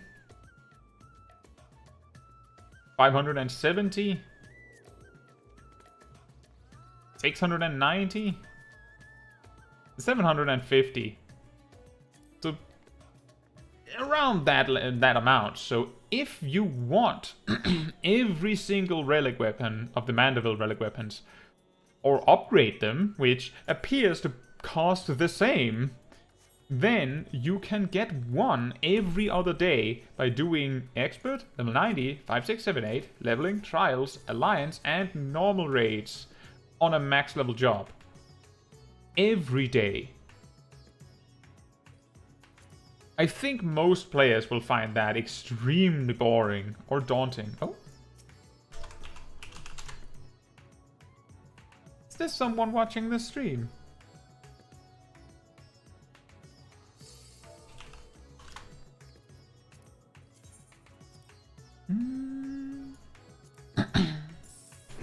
Robert says, I try to say something is more straightforward before I say it is easy. That is also a very good way of saying it. The key word here, the key thing here is that if you say something is really easy, then, as I said, it just puts you down. Claiming that something is easy just removes any, like, accomplishment from it, so to speak.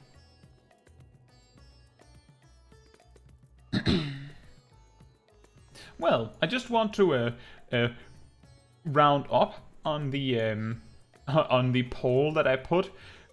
Obviously, it is extremely biased, because why would someone be watching a Hildebrand stream if they hate it? So the probability that someone would want to watch it if they hate it is small. But I am glad to see that there is a majority of people that say they love it, so that at least they tuned in because they like seeing Hildebrand. And John says, when someone asks me if something is hard, I tell them to try it first. When someone tells me the difficulty of something, I don't listen to them before I make my own conclusion. It's subjective. Correct. This is also why when because as you may have seen, I have guides on what jobs are hard, and what jobs are easy, and what jobs are good for this or that. I tend to be good about prefacing it by saying, in my opinion. Because, of course, this is my experience. That's what I observed when I did it. So, each person has their own, like, what they find difficult and what they find easy. What these kinds of videos are intended to do is, because the thing is that I say what job is easy and then I explain how the job works at like a fundamental level to try and highlight why I feel that way. And that also tends to be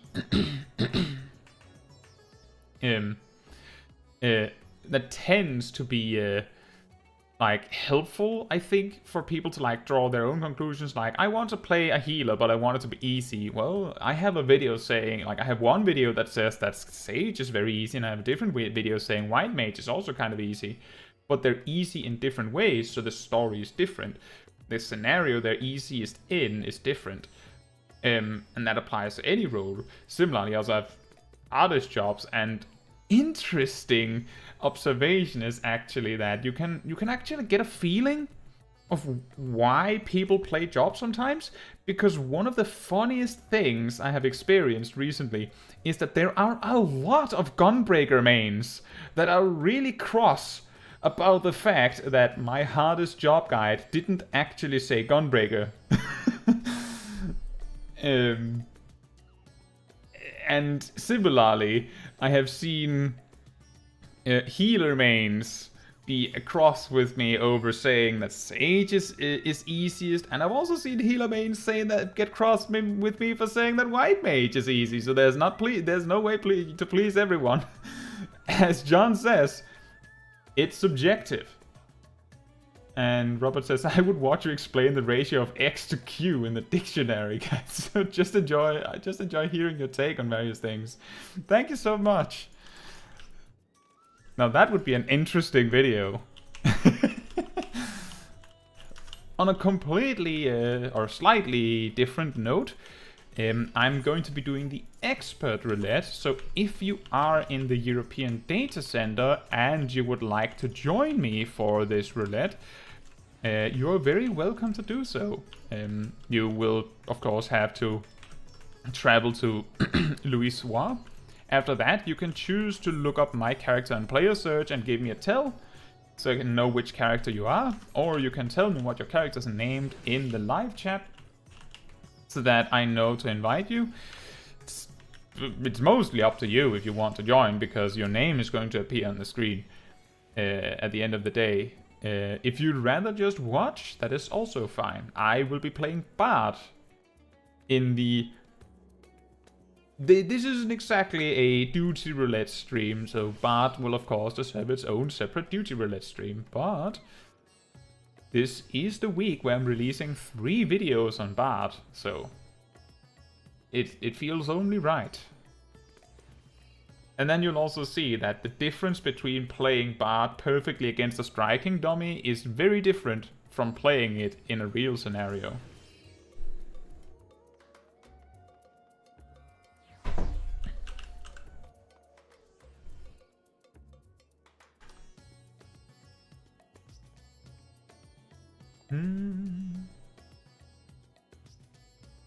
Alright. I will guess that there isn't anyone that wants to join me then. That is okay.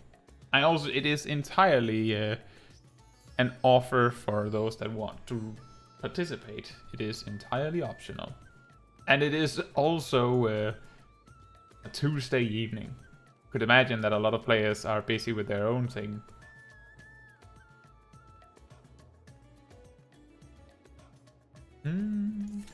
Hopefully the queue isn't too long. So, here's an interesting observation, is that when Relic weapons in Endwalker came out originally, I noticed a massive drop in the queue time for DPS. In fact, the amount of times Adventurer in Need for expert roulettes was DPS was absurd.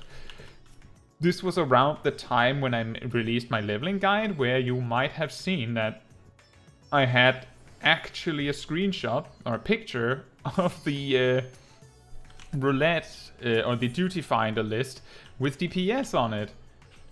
Oh, Tracy just barely missed it. I'm sorry. I'm sorry.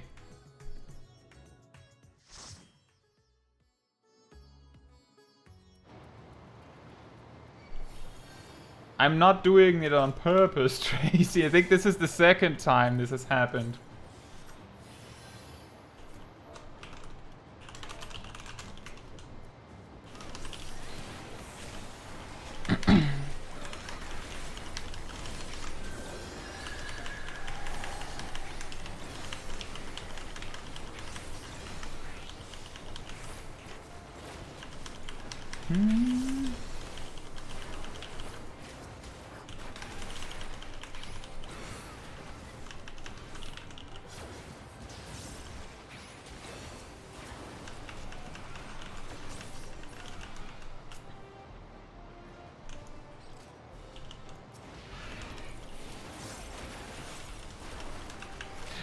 We'll be doing more roulettes after this one, so Tracy, I'll make sure to wait for you for the next one.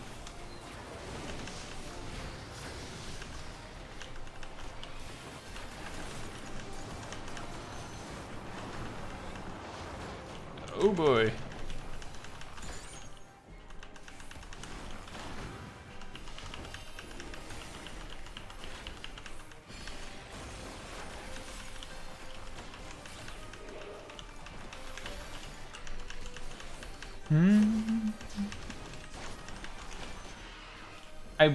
I wonder actually how clear it is to see if there's a huge delay on the stream.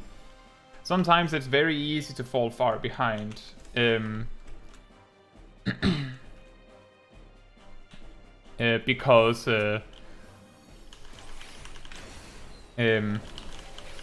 Because you can literally watch any part of the stream that has already happened at any time throughout the stream if you like.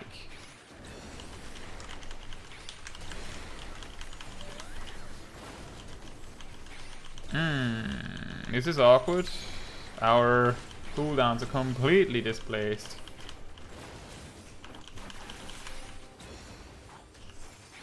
I think I'll just see if we can get by and then just have a really big opener on the boss.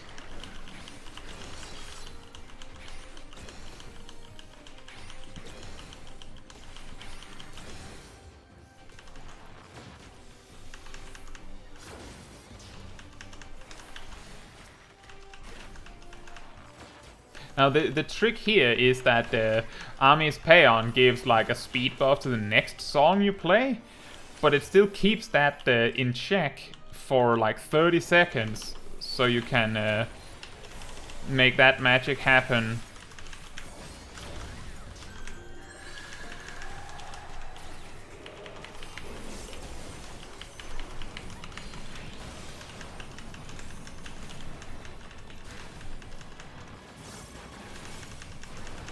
Perfect.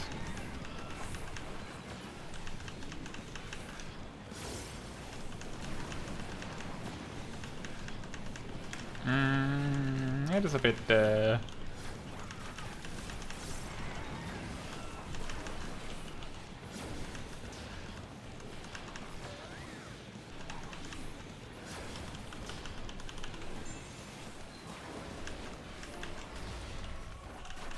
Now the thing is that I can actually I can turn off the opportunity to watch the past, so to speak. That is something that I can choose for the stream. You may have seen that on other streamers previously. I just feel that there's no reason to do that.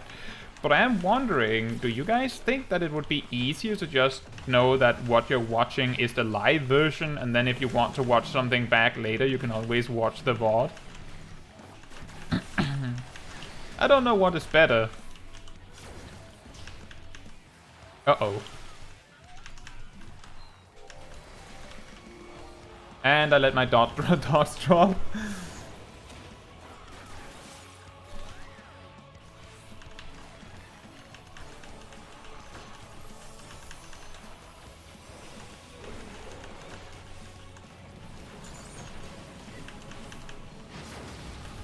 I've heard that exact reasoning before as well, John. That what's the point of watching the live stream and then rewinding it when you're there to watch it live? Oh. That is the saddest raging strikes.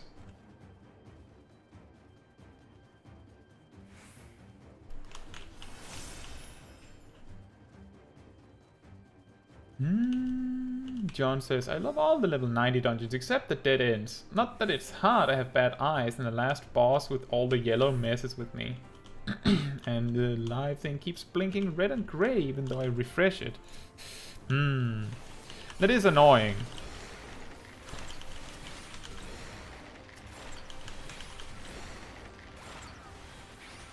But I have noticed multiple times recently that that some people are watching that are so far behind that like it's like a minute difference almost, and then it starts becoming really difficult for me to interact with you guys, and I don't want that. Like, I actually have the stream delay set up to be ultra low to make sure that the like if you're watching it live, if it's red and saying that you're watching it live, there's like a 2-second delay. So basically, if you say something and I don't react to your comment, it's either because I'm concentrating on something, or it's because you were delayed. That is of course not your fault.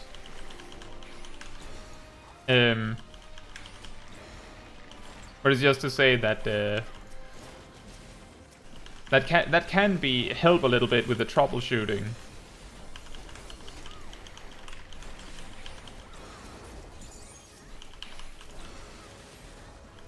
And John says, I come from other MMOs like Guild Wars 2, Black Desert Online, and RuneScape.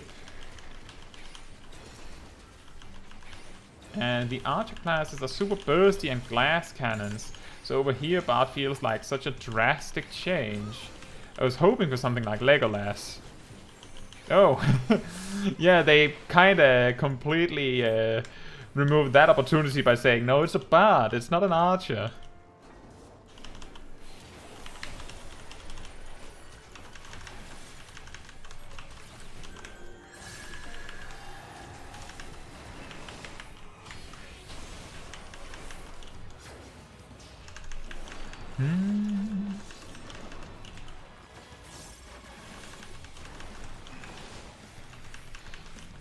I just want to highlight that I managed to dodge that donut and circle AoE mechanic completely absent-mindedly. I wasn't even looking at it, and then just by sheer accident, I just stumbled into greatness.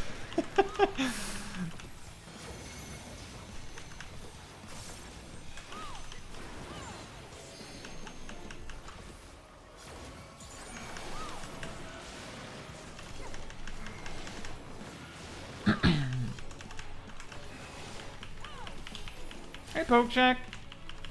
How are you doing?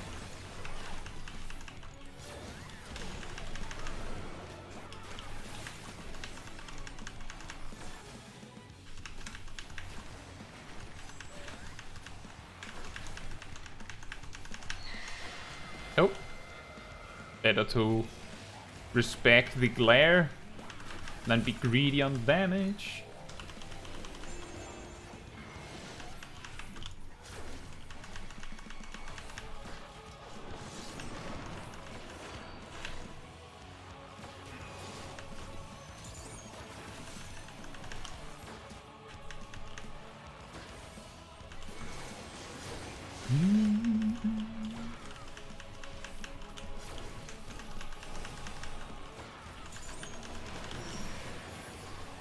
Yeah, it has been a while, Pokejack.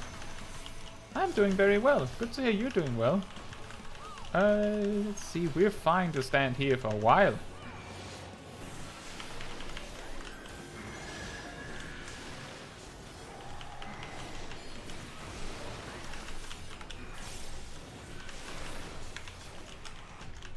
That was the most random order cooldowns that I've done. Let's see. Yeah, so actually, this might be a really good question to ask Pokejack, because I know Pokejack is one of the longest time live stream viewers of this channel. Do you think that you would miss it if I removed the option to rewind during the stream? Because it seems like it's almost causing more grief than like help for people right now. That's not to say that others don't have a valid opinion on it, but I'm just saying that Pokejack has been here for so long watching the streams that he might have watched the most, actually. Let's see. So Pokejack, you can see that you can actually grab the bar in the bottom of the stream and just rewind. Like, you could go back 5 minutes if you wanted to. You could just rewind and watch something that happened earlier instead of watching the live version. Do you use that? Like, ever? I'm getting the impression that you don't, based on your reaction.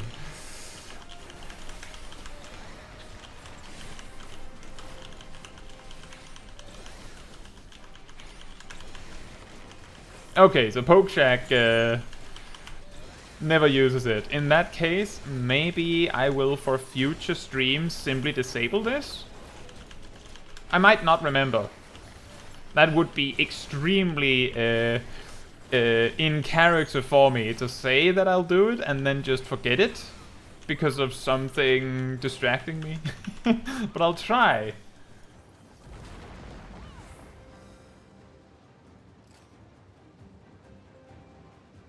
The important thing is that it has to still mean that you can see the stream bots after the fact. That is not something that I'm willing to sacrifice for that.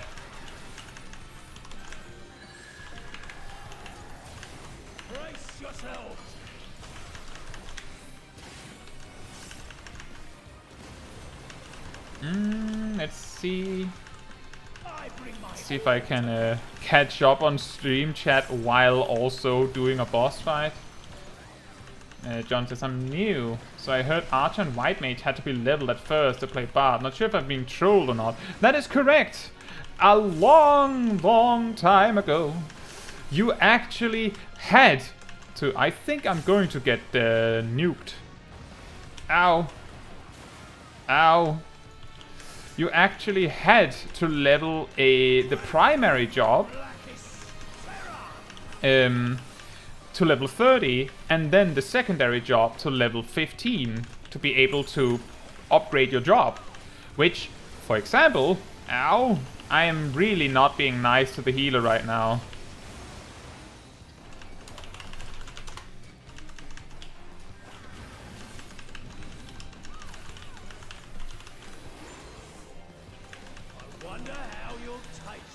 Oh, this is going to hurt a lot.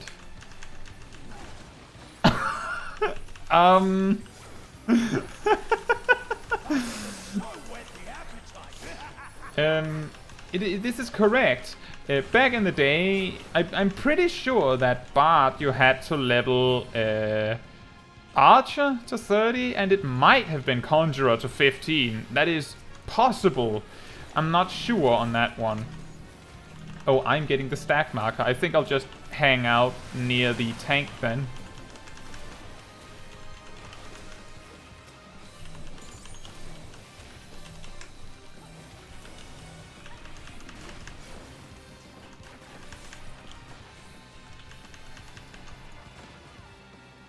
I'm hoping I can drag this army's ethos into the next phase. But it used to be like that, John.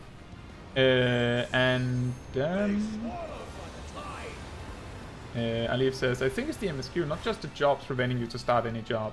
Yeah, I believe they removed the requirement that you had to have leveled 2 jobs or 2 classes to be able to upgrade. They removed this with Stormblood, which was when I started. So I never had to deal with it, but I am sometimes I'm a bit of a historian and like to research these kinds of things just for the sake of it. In fact, I did look into Bard history very recently, in fact. But this particular aspect I decided to not include in this video that is coming. I am standing on the edge of the arena.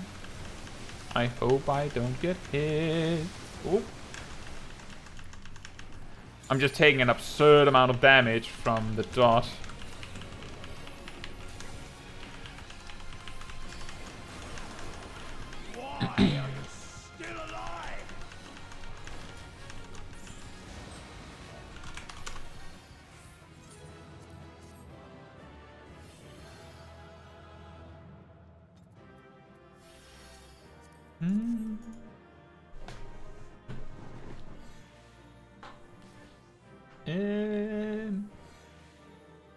In the meow says, I started out as Archer, leveled Bard once I had it, then switched to Dancer. In my experience watching the VODs, has I never missed what Pokeshack said.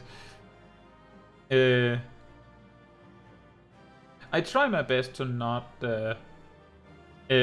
miss what anyone says, but I have certainly always... I think Pokeshack has watched... I don't remember if he watched the very, very first stream, or if he came in on the second, or something like that. But I do remember that Pokeshack was there, like, for instance, for Small Kai's very first stream. So, that's why I know Pokeshack has been here. He's also been in the comments of videos of my job guides since the old generation of the guides. I know he's a long time subscriber. And welcome to the Cult of the Pink, Coco. Thank you so much.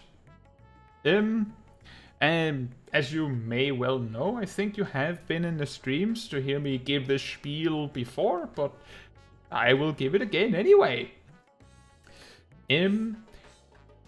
If you want your name to appear in pink and have a highlighted role on the Discord, then you need to make sure that your Discord account is connected to your YouTube account. If you have difficulty doing that, just let me know on Discord. Then I will help you with figuring that out. If you don't want your name to be highlighted in pink on Discord, just don't do anything. It doesn't give you any other perks. It helps me identify you like standing out. But other than that, there isn't like any hidden channels or anything. As a member, you also get access to a few special emotes. You get access to, sometimes I will put polls up on stuff. In particular, you can probably expect a "what job guides should I do next" kind of poll very soon. And your name appears in the end of the end slate of all the videos. Thank you so much. And of course, your name is highlighted in both stream chat and in comments, and you get the fancy gem that I drew myself. And Pokeshack says, I see the stream and try to stay in live. I only use that when I go back to hear the answer to a question I have, you know. Yeah, exactly. See, this is exactly the kind of reason why it can be a little if you can't rewind. The thing is that when people say, sorry, I didn't hear your answer because so-and-so, I typically just repeat the answer. So that wouldn't be a big issue, I don't think. But still, that is exactly the kind of reason that, oh, I didn't see this thing, I wanted to see that. Maybe I said something funny and you wanted to hear it again immediately. And then you can't because I've turned off the rewind. But the question is that better? Or is it better to know that, nope, you can only see it live? Is what I'm thinking. And Pokeshack says, the bard history with the mana, I remember that conversation in a stream. Yeah, we talked about that before. We've actually talked about that a few times. Enough times that I wrote down, I should make a video about this. And now we have approached and arrived at the week where that video is coming out.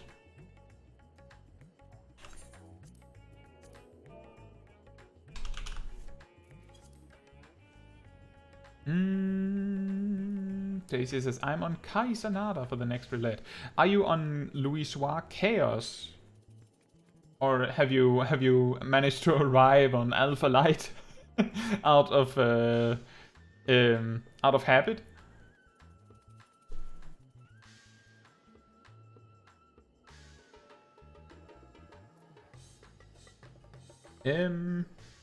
Pokeshack says, I appear in the middle of the first Kai adventure when the news begin about a pink creature appear and eradicated white. Oh yeah, yeah, with the hunting logs. Oh, that was good. And the random quests. Yeah, kill like 9 random innocent critters. But actually the first time this subject about whether you can rewind or not came up was on one of my Palace of the Dead streams, where someone came in and I mentioned that something really interesting happened earlier that they missed out on, and I said, well, you could rewind and watch it now, or you can be here live, and they ultimately said that it was better value to watch Kai live, then go back.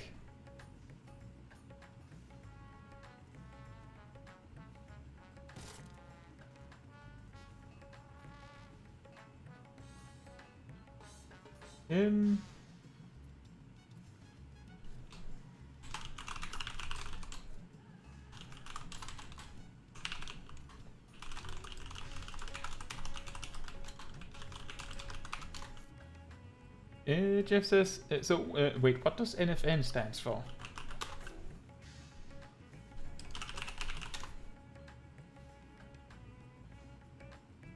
Not for nothing. Not for nothing? You have enough tokens for that weapon, friend. Yeah, exactly. The furnace is roaring and ready. Let's have them new space rocks then.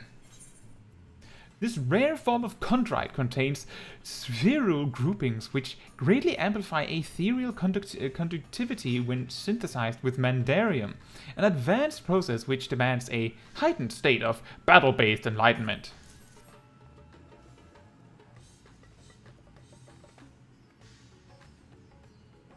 Right. Send for his lordship, and we can break out the hammer and tongs.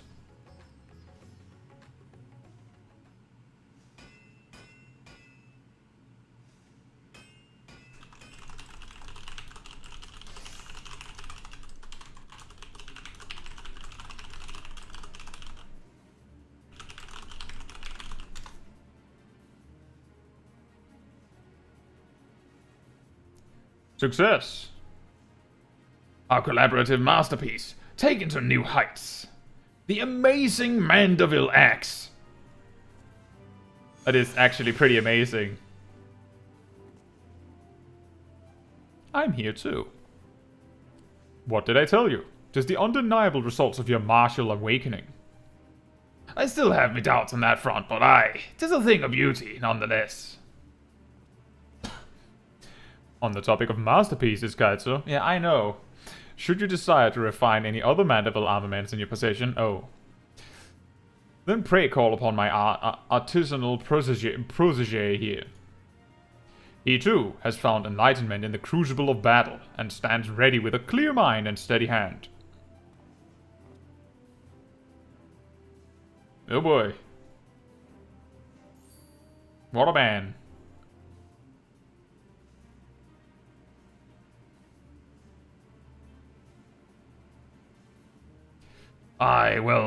I'll be around, as usual, to make sure it all meets demanding standards. Are you pleased with your weaponry's new appearance, by the by, or were you mayhap more enamored with its previous incarnation? Oh ho ho! I do understand the attraction of simple elegance.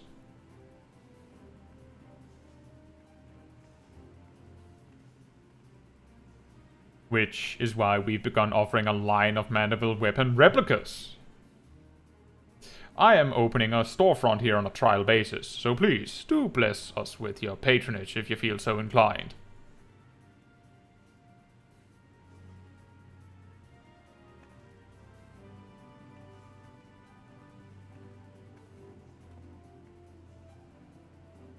And I thought Rowena was a glutton for commerce. Our work is as aesthetically pleasing as it is practical. It would be foolish to leave such an obvious business venture untapped. Merchant talk aside, how much longer until we properly perfect your ancestors' creation? I get the feeling we've scarcely scratched the surface. An excellent question, and a difficult one to answer. In breaking the cipher, I've come to realize that the manual is but the first part of an incomplete set.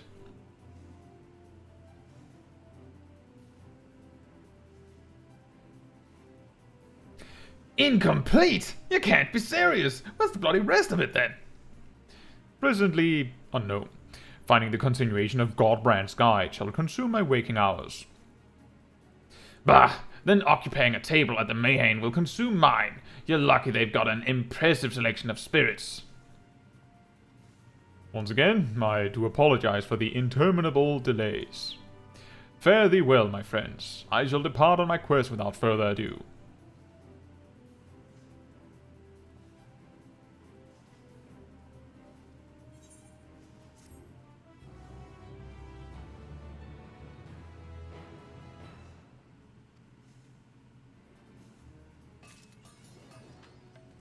Thank you, Arif.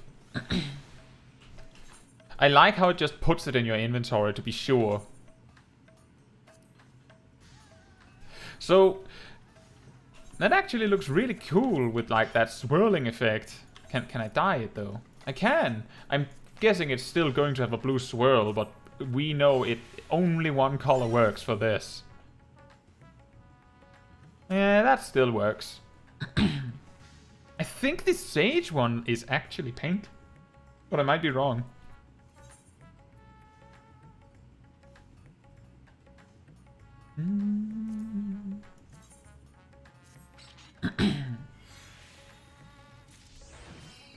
And Jeff says, how many levels of weapon do you think they will have?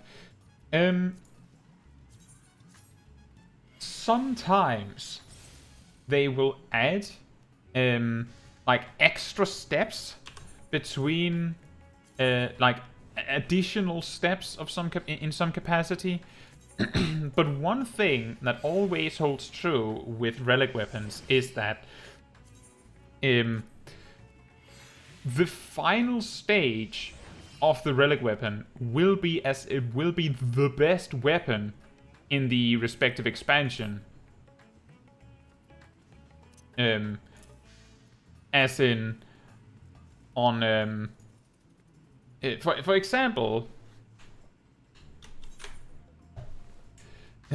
let me just pull out my collection of relic weapons. The Shadowbringers weapons.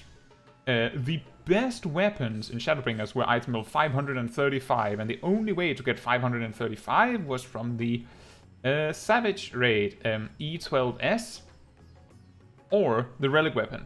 Now, you might be thinking, why would I want the Savage weapon if the relic weapon is right there and it has more stats on it than a Savage weapon? Very simple answer. One, it is extremely tedious to get. And two, the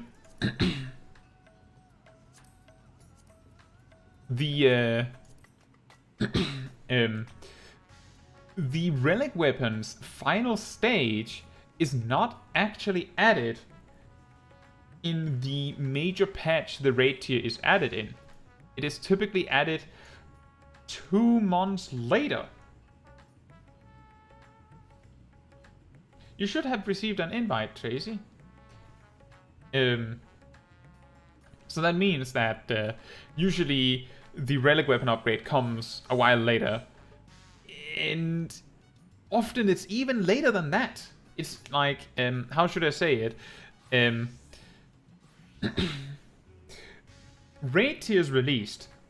2 months later, relic weapon is released that is just barely better than the crafted weapons of that raid tier. Then 2 months later, Alliance raid is released with a major patch, and then 2 months later again, relic weapon upgrades to meet the item level of the raid tier. However, it is only in the final raid tier that the relic weapon actually is objectively better than the Savage weapon. Now I say objectively better because, well, I think it's easier to just show you a Savage weapon right now.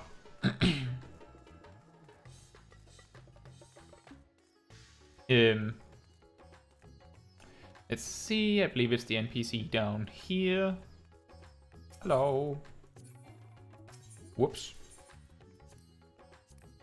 So you can see here, Abyssos War Axe, item level 635, plus 1 physical damage. Now you remember, I have the relic weapon right now. It is fully upgraded. I cannot do any more on it. Which means that 1 physical damage, you might be thinking, that doesn't matter, does it? There's only 1 stat more important than item level, and that's the damage on your weapon. That 1 point is going to be worth more than pretty much anything else. So those secondary stats, and now if you compare the stats, this axe has 4 less critical hit, but 82 more determination and the same amount of materia slots. So it has, you know, around 82, well, 78 more secondary stats. But it also has 10 less strength and 1 less physical damage. So if you were a Savage Raider, you would probably not be very impressed by the Relic weapon. Unfortunately. But it is a catch-up weapon. If you want to raid Savage right now, in this raid tier, right this minute, then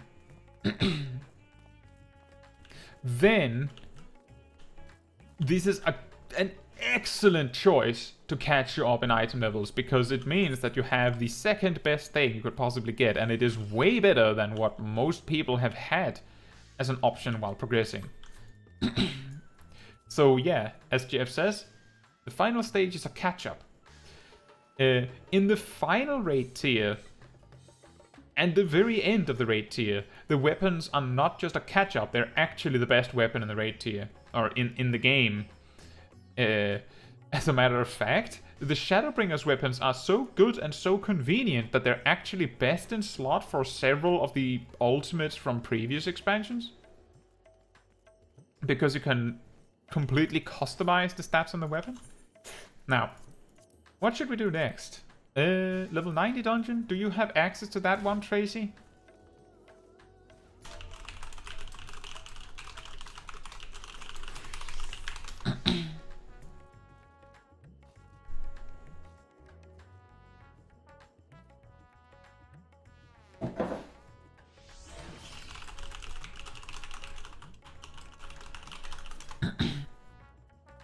I'm just asking in game as well, because I'm not sure if Tracy has caught up on the stream timing yet.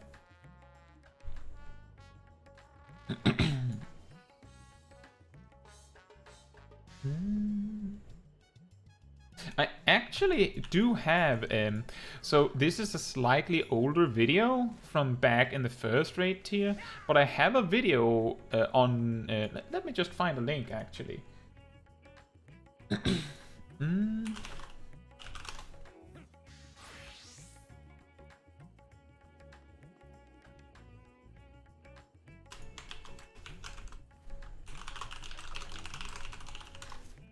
So this video I just linked, that should, so it details it in like broad strokes, using previous examples, like previous expansions as examples, but it basically highlights precisely how a raid tier is laid out, and it does also go into some detail about relic weapons, if I remember correctly. I'm pretty sure it does. Thank you, Jeff. I also think that I forgot something when I was peddling my fancy schmancy Discord server.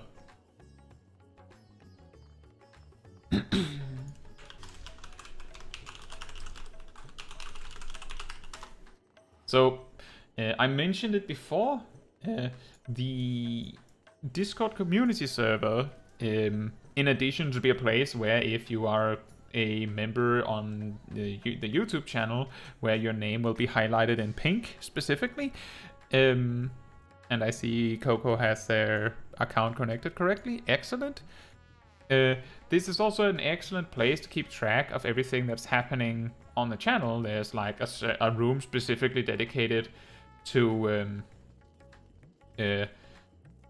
schedules, and one dedicated to whenever I post a new video or anything. So it's much easier than relying on the YouTube algorithm to pass it to you randomly. The community posts where these things normally happen. So if you want this slightly easier to keep track of things, assuming you like to keep track of things with Discord, of course, then that is a great option. There's also tons of conversations that happen there. The other day we had an interesting discussion in the spoiler room about something that I will not get into too much detail about, because I do know there are people that haven't completed Shadowbringers. But we talked a little bit about some Endwalker story stuff. So there's an excellent place to talk if you want to talk about lore. There's an excellent place if you want to talk about jobs, and optimization, all the nerdy stuff, numbers and all that. And there's also a room for memes and sharing music. There's actually quite a lot. Hopefully, as the Discord server grows, it might also be a great space to find people to play with.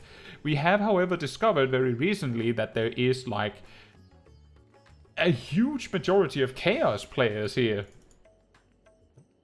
Anyway, Tracy said that they do have the level 90 dungeons roulette.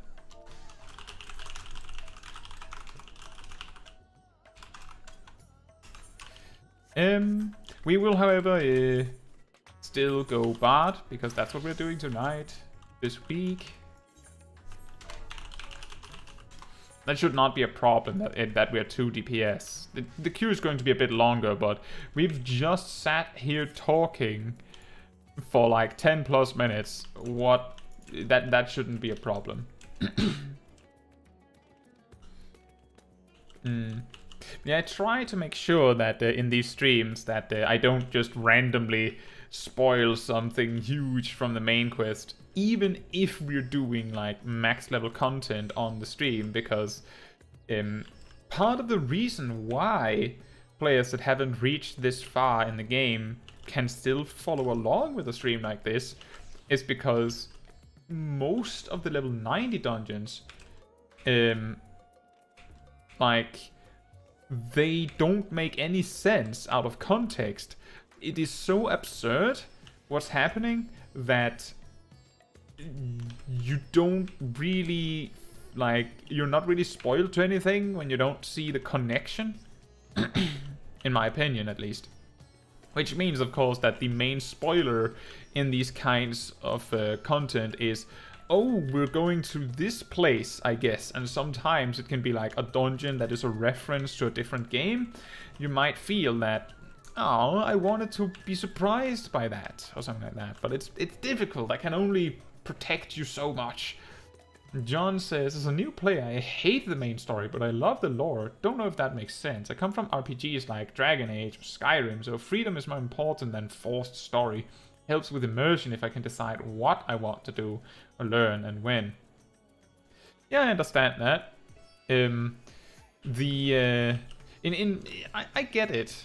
I think it's a little strange that we're forced to go through this railroaded story, but I think that the end result of them forcing the story upon us like this has a lot of good in it, if that makes sense. For example, the fact that the entire story is railroaded onto you like this, that you have to do it in that order means that they know what content, well, to some degree, they know what content you have done at any given point in the story. Which means that in some capacity, and I hope you guys would agree with that, in some capacity, Stormblood dungeons are more complicated than Heavensward dungeons. Shadowbringers dungeons are more complicated than Stormblood dungeons. It's not like they're turning into Savage, it's just they're a little bit harder, they're a little bit more mean, a little bit more difficult, because they know you have grown to the point where you will not feel overwhelmed by this. If you get, like, I have seen players that have bought the story skip and the level skip back where in Shadowbringers, where it jumped you to Gimlet Dark. If you know that dungeon, that is it's not that bad. But imagine, and this is based on a true story, imagine buying a story skip and then buying a level boost to 70 with Dark Knight. And then doing Gimlet Dark.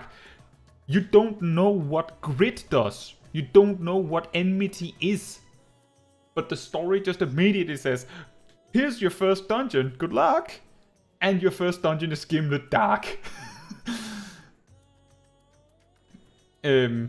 As I said, it's not that hard. But that's because I've done so much. You guys have done so much. Gimlet Dark is very hard if you're new. It is very hard. And if you've had no experience with the game, it is borderline impossible. And speaking of which, that group had a boosted healer and a boosted tank, and we did not finish.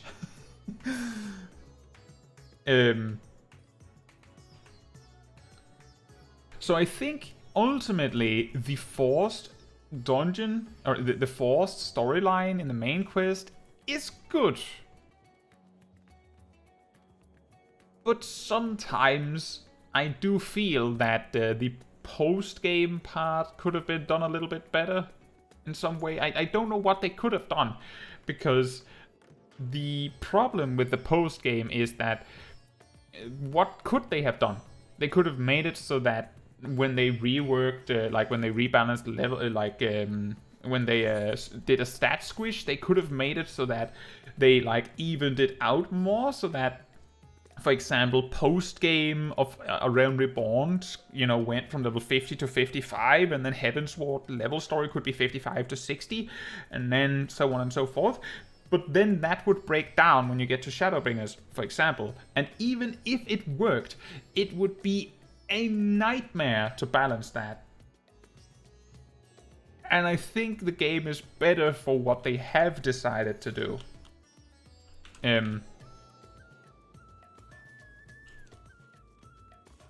That's what I think anyway.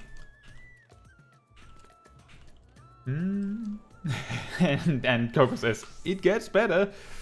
Well, it does get better. It gets harder. It gets better. The fact that the story is railroaded at you like this means that they can ensure that you don't get overwhelmed.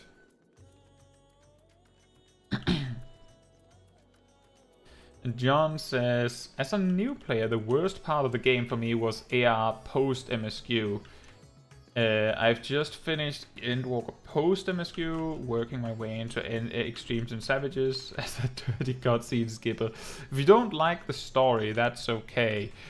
The A Realm Reborn post-game story is one that is particularly unpopular, so that is also understandable.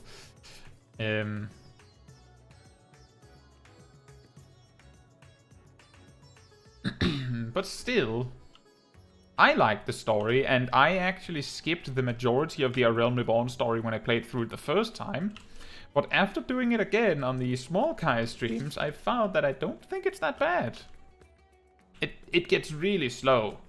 And if you start the game wanting to, you know, do difficult raids, you're not here to You're not here to read a story. You're not here to be told a story. You're here to do endgame content.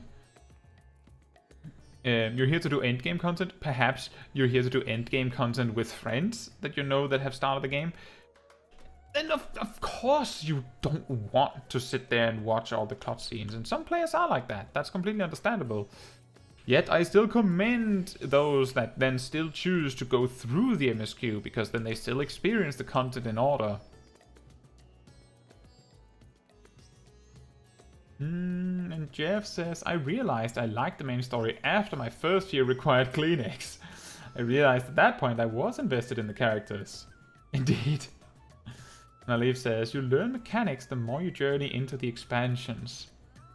Indeed. Exactly, and Pokejack also said in regards to the Gimlet Dark thing, good luck with those mechanics. But yeah, I played through, so I originally played through the story in Stormblood, and I skipped the vast majority of the A Realm Reborn story when I played through the first time. I also skipped through a bunch of the Heavensward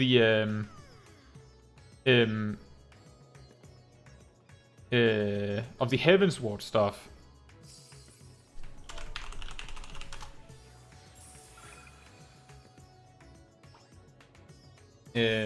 But then eventually the story grew on me. and I've told this on stream before, but for me, the time that the story really got to me, and I really felt it, was in Amarot, when we got to Amarot. I'll not get in too much detail with that, because again, there's some people on the stream that haven't even had a chance to see that, and also there is a genuine possibility that we might see that on Sunday.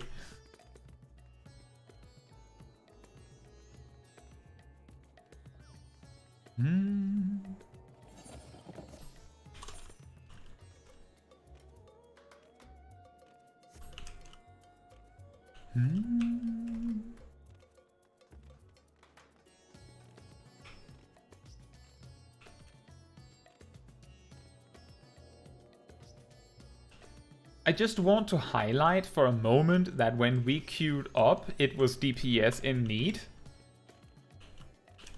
But as you may know, the roll in need tag is true for like 30 seconds. And then it takes like an extra minute or two before it switches to what is actually in need. And Pokeshack says, I remember my anxiety when I did my first dungeon as a tank and as a healer in under level 30 dungeons, and imagine that in Gimlet Dark. Exactly. It was brutal, and I think I was monk. So I couldn't really do anything.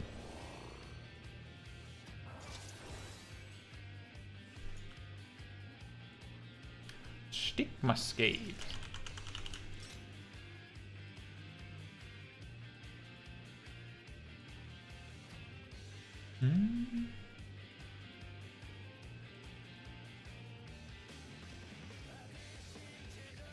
John says, I refer to icy veins the balance a lot, and there's a lot of terminology I don't get. Have you ever thought of making a glossary or term video for new players, such as clipping, GCD, OCD, OGCD, ability queuing, burst phase, odd even, etc.? I actually, a long time ago, my first video was actually an 8 or so minute guide on everything about GCDs and OGCDs.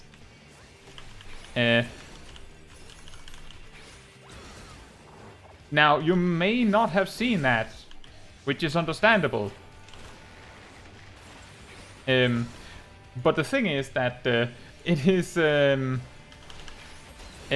difficult to sell people on a subject like that. So even if I made something like that, it's so specific that hardly anyone would click the video. So YouTube wouldn't realize that it's a good video. So they wouldn't recommend it to anyone. So no one would see it. It is too broad and yet specific a subject. This is also the reason why I have since then made a short on the concept of GCDs and a short on the concept of weaving, for example, because it makes it a lot more digestible that way. I just explain in very short order what these kinds of things are. In my guides, I also try my best to to explain what these kinds of aspects are when I introduce them. Of course, some of the aspects I assume you know in my high-level guides, because if I had to explain every single aspect in every single video, then my high-level guides would be 30 minutes instead of 20 minutes.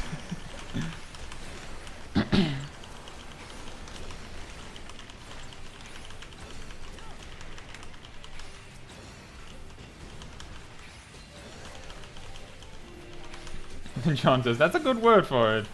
Digestible. Every time I ask a friend about an endgame subject, they speak in ancient Greek to me and I just say, never mind, I'll find it out myself. It's sometimes difficult to explain these things. So that is also understandable.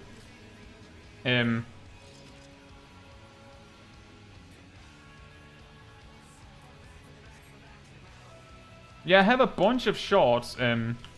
I also have a short, specifically like a short, primarily playlist that I believe I call it Crucial Mechanics Shorts, which houses these kinds of things. Not all of them are crucial mechanics. Whoops. Speaking of crucial mechanics.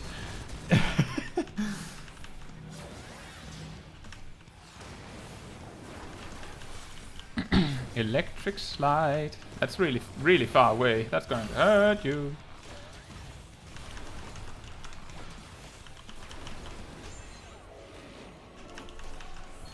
But, John, if there is a particular thing, like a particular mechanic that you don't, or like a specific word you don't quite understand, then you're very welcome to ask it here on the streams. Similarly, and now this is a really good sell that comes at the behest of my wonderful Discord audience.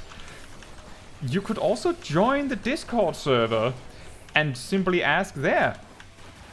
I have previously had people like Alif answer a question so quickly that I didn't even have time to answer it myself.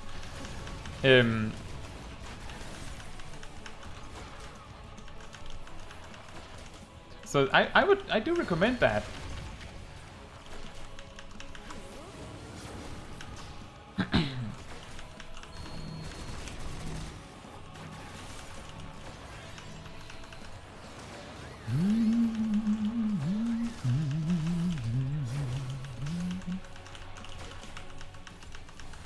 Thank you, Pokejack. Have a good day. Oof.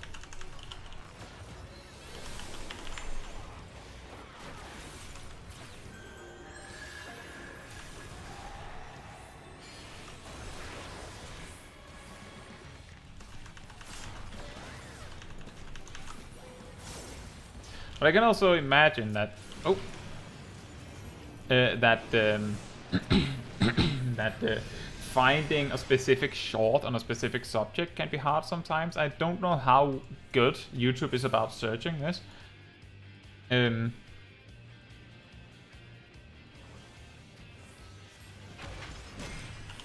But it is the intent behind the Discord that you can also use it as a great place to ask.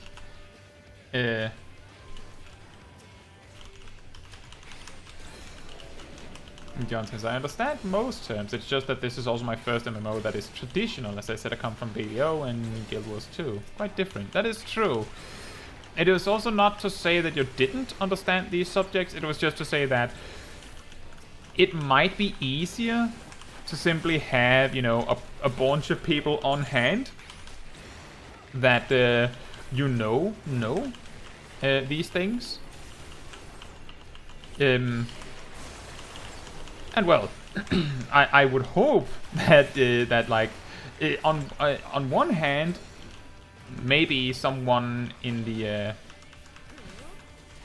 Discord knows the answer, but if no one else knows, then I know probably, or I can direct you to where to find the information. And I would hope that is helpful, since you could say that I'm the local teacher in the area on that Discord. And that's why I suggest you could do that.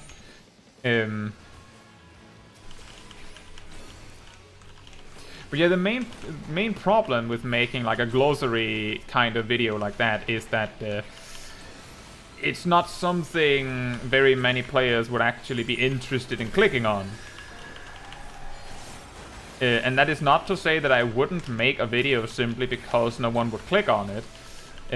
But that is more to say that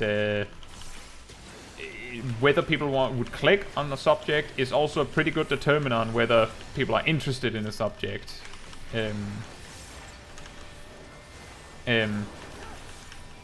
And making a glossary type video might not be that hard, but it would take attention away from something that more people might find helpful. Or interesting, for that matter.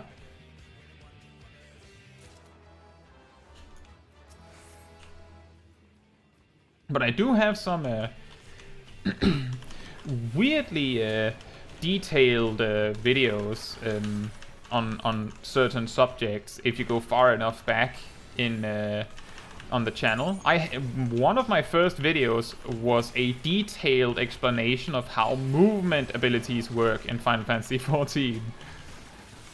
Have any of you seen this?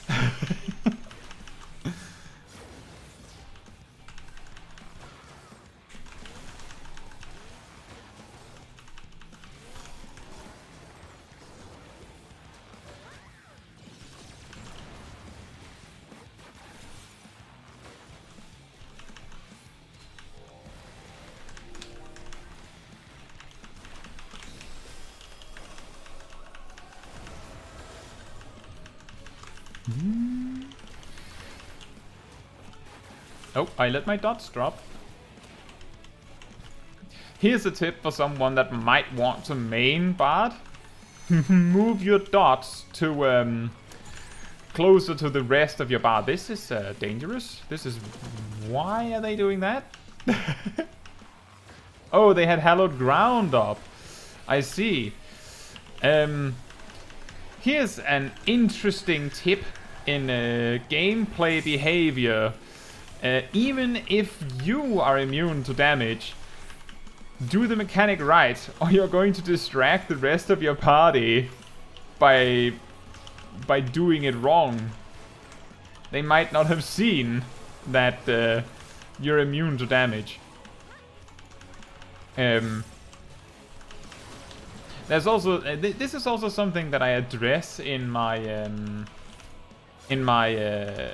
ranged tips guide that I released a little while back, is that you could feasibly interrupt an interruptible action, like in the very last frame before it casts. You could do that. But by that time, everyone else have already moved. So the value in doing that is completely lost.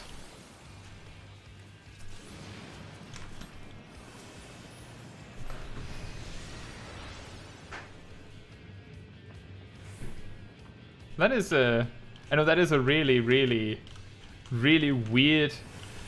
tip, but basically, just because you know that you're going to interrupt it so the mechanic can be ignored, everyone else watching you are thinking this person is going to get hit.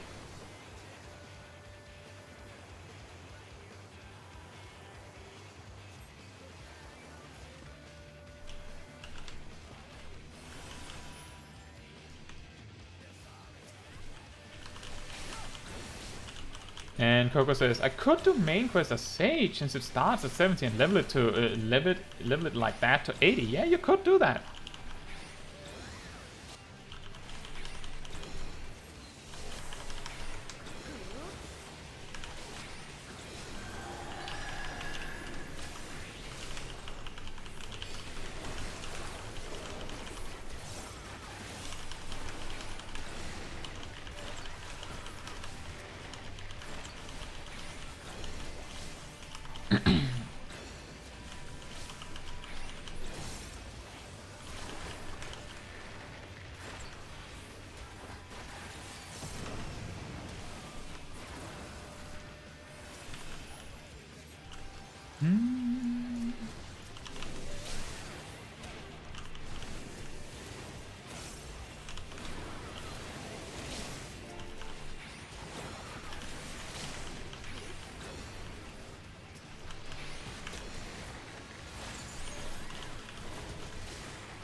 And then Coco says, then maybe I can also learn how to heal while doing so. I would I think I've said this before. I would not recommend using Sage to learn healing. You might want to pick up a low-level healer like Conjurer first to learn the basics.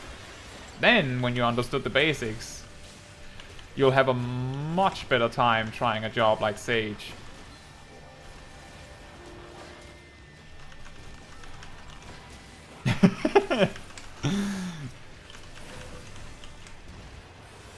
It's very interesting because here's something that is really a blessing from making videos, is that I get a lot of comments, a lot of advice from other players on what they think is best to do.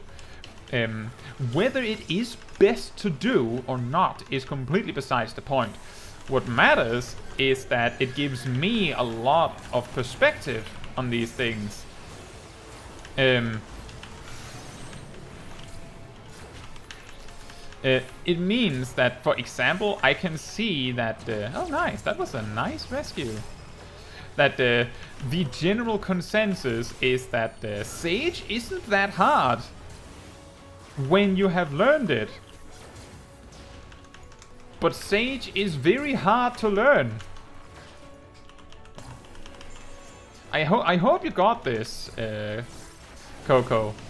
I just want you to know that if you find it difficult, I do recommend trying Conjurer and White Mage as your first healer.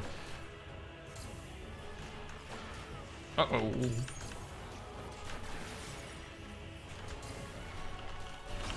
Here's a fun fact about this boss. If your party's damage and ability to dodge mechanics is up to the task, so you don't get unnecessary vuln stacks, for example, then the damage from the explosions of the Dragon, Machina and the Omega frames is so low, so incredibly low, that you can completely ignore them and simply let them explode. It doesn't matter. It doesn't matter.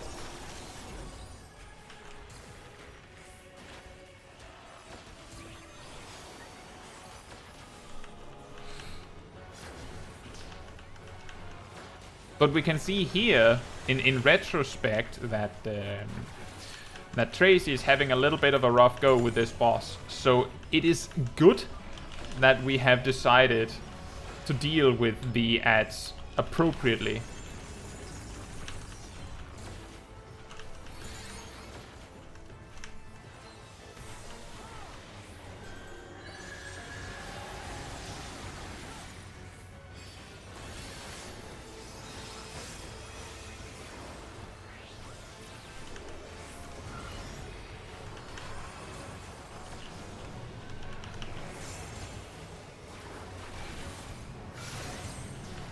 It is really funny whenever all of your cooldowns come up as a bard. It feels like you're just like playing the whole piano at once.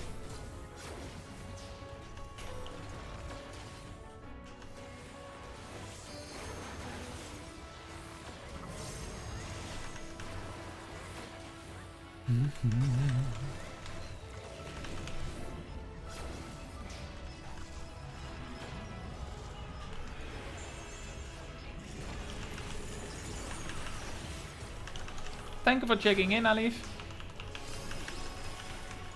Have a good day.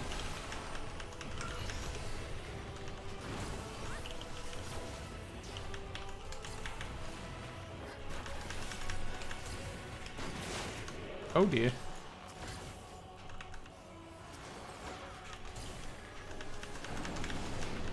And thank you for watching.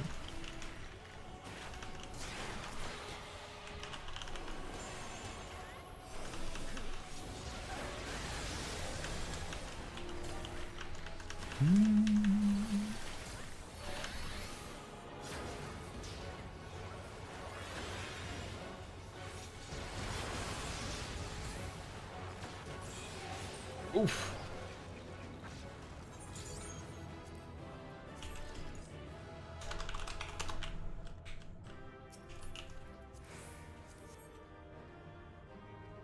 I just want to be clear that when I say that we could do X, but when I say that Tracy had a hard go with the mechanics, and that is not to say anything bad about it. We all are at different skill levels. And actually, having Tracy in the group really highlights the fact that we can help each other like that. So I just want to be clear that I'm not meaning anything bad to anyone when I say that. And I hope that you're like that hey, Tracy gets an opportunity to learn even more. So it's ultimately a good thing for everyone, I think.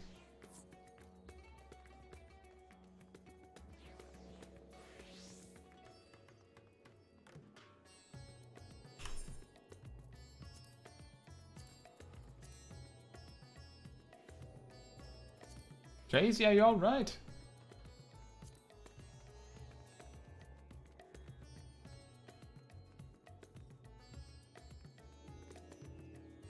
Oh no.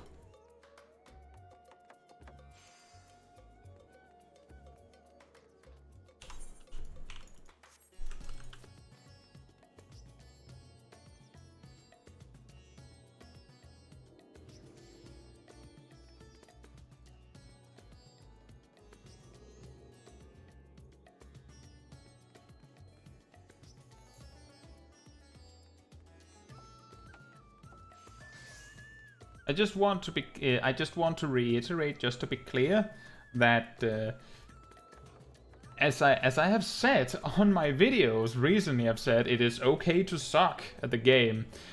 We didn't wipe. We didn't wipe. And even if we had wiped, it doesn't matter. We actually, how long did we take to complete this dungeon?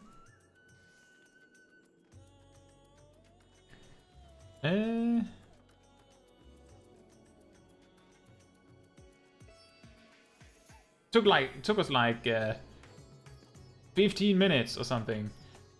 If we had like a complete group of just, pumpers that do the maximum damage, we could have done it in 10 or 11 or 12 minutes. But I also made mistakes. Like, it doesn't matter. It doesn't matter. What I care about is, first of all, I hope you guys find it interesting to watch.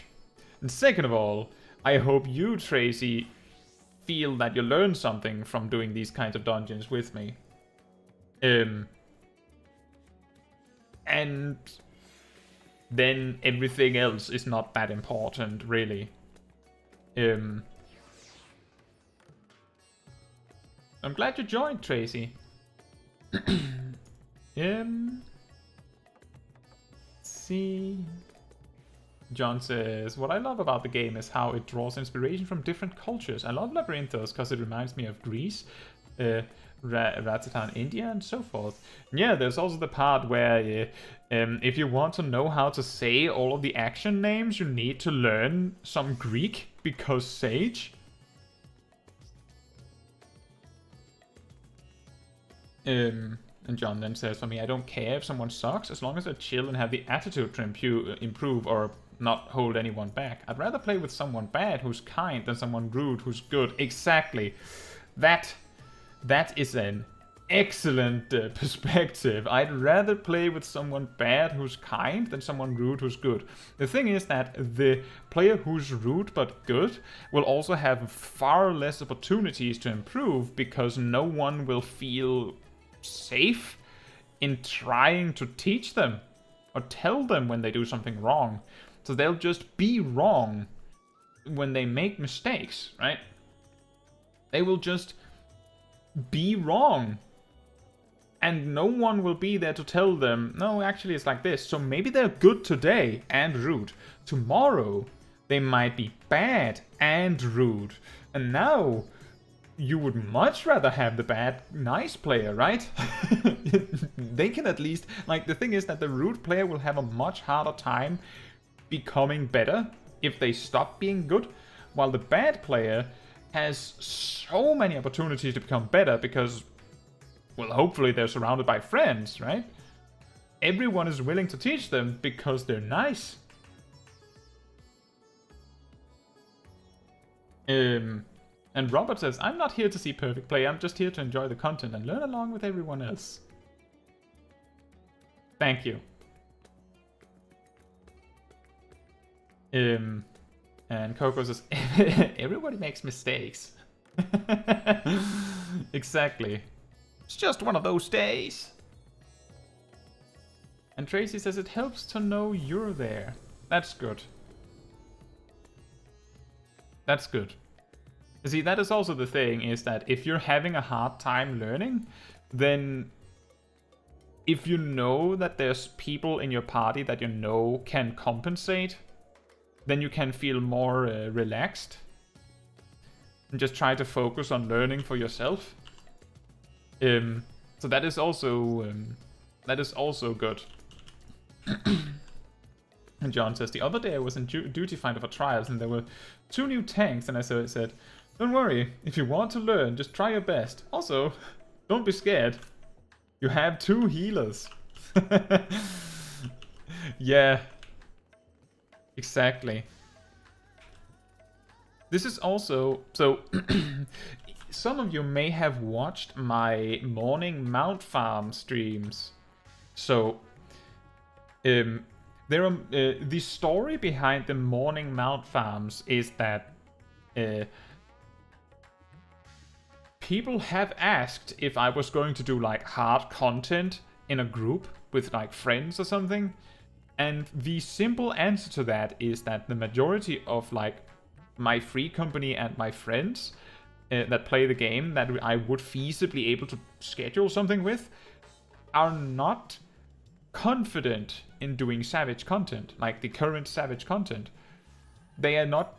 They don't feel that they're good enough for it, and they very well might not be good enough for it. Good night, Tracy. Thank you for joining. But the fact that one, they don't feel confident doing Savage, and also we can't actually present 8 players either, so we wouldn't be able to. And none of us want to like go through that pressure together. Like I can do Savage content, I can, but I don't want to do that much Savage content. I try to focus more on like general things. I try to really focus on just mastering teaching and learning things in the game, and I don't need to do Savage to be able to help players get into Savage. For example, with my recent guide on easy jobs to get into it, ultimately learning Savage is getting good at a specific encounter, and being really good at Savage content just means that you're really good at doing complicated mechanics at the end of the day. So it's just something that I don't focus that hard on. And so the morning mount farm was born because, one, that is the only time of the week where we all can match our schedules, because some are parents and we have people from America to Asia all on the EU data centers, so that's what it takes. And then we do content that is difficult, that you have to do correctly in some capacity, but it is not so difficult that we can't do it. As a group of friends, if you've played World of Warcraft, you may know that I believe the normal difficulty was originally intended to be the family and friends difficulty. Doing unsynced old content in Final Fantasy XIV is the family and friends difficulty. And John says, for me, I used to be like that, but RuneScape really helped me change my perspective. I got sick of being scared one day, now I'm a trial by fire type of player, because you never know much in your head. In your head you are. Some of the hardest solo bosses were easy for me. Some of the easier ones were hard. Now I just don't care. I just do it if I enjoy it. That is exactly why you should do content. Current extremes, current savages, ultimates in general, you don't need to do that content if you don't like it. That is ultimately the most important aspect here, is that don't do it if you don't like it.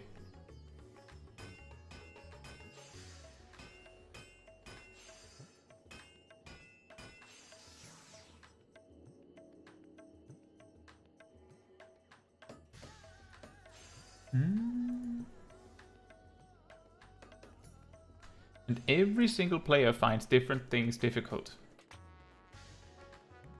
John says, exactly, I don't do alliance raids because it's too chaotic for me, but I love 8-mans.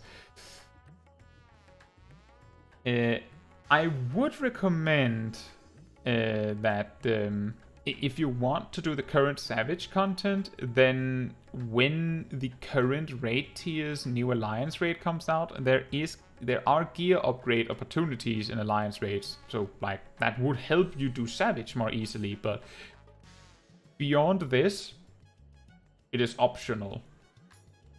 And if you progress through the current Savage raid tiers quickly enough, you won't need the alliance raid drops. For anyone that doesn't know about this, the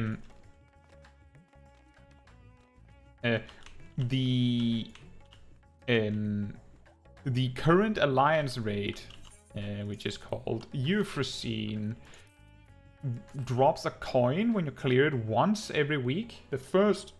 Only the first clear counts. Aglaya, which is the other alliance raid in Endwalker, also drops coins, and that has no limit. That is important because you can, at this vendor, buy upgrade materials to upgrade the Lunar Envoy equipment to 630.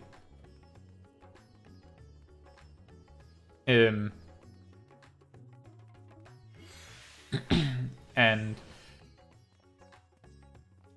that is really helpful if you're currently progressing on the current Savage raid tier, for example.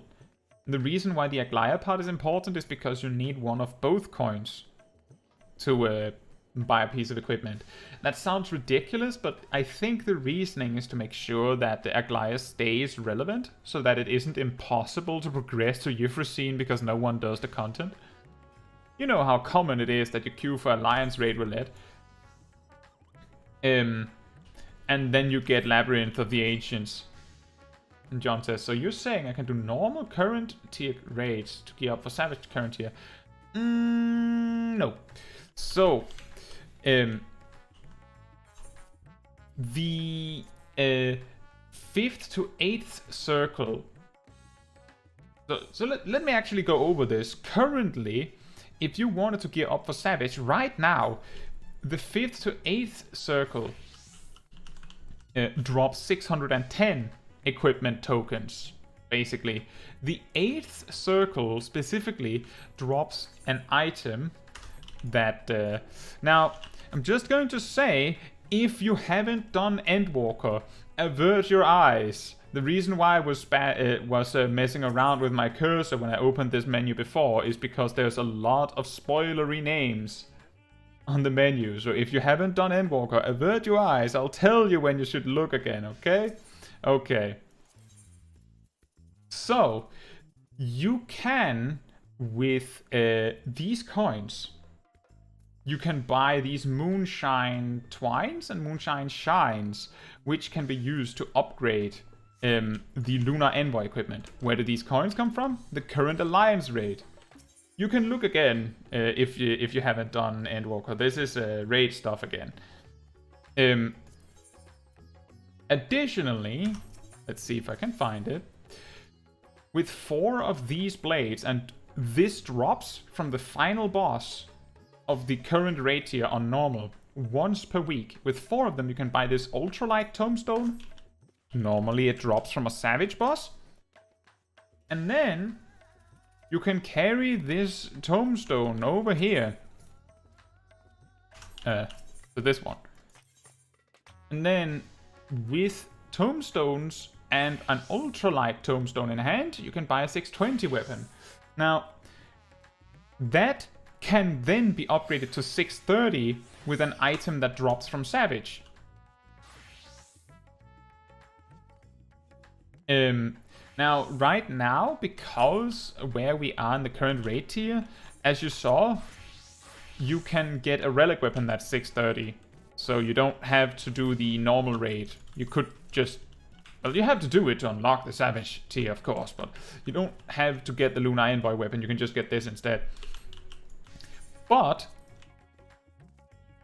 these coins, like this Euphrosyne coin, drops from an Alliance raid once per week. And to upgrade Lunar Envoy gear, you need this Moonshine Shine and Moonshine Twine. So that means that by doing the current Alliance raid, you can upgrade one piece of 620 Lunar Envoy equipment to 630 every week. One per week. Now, what I want you to understand is that at the start, so John says, how do I get regular 620 Lunar Envoy again?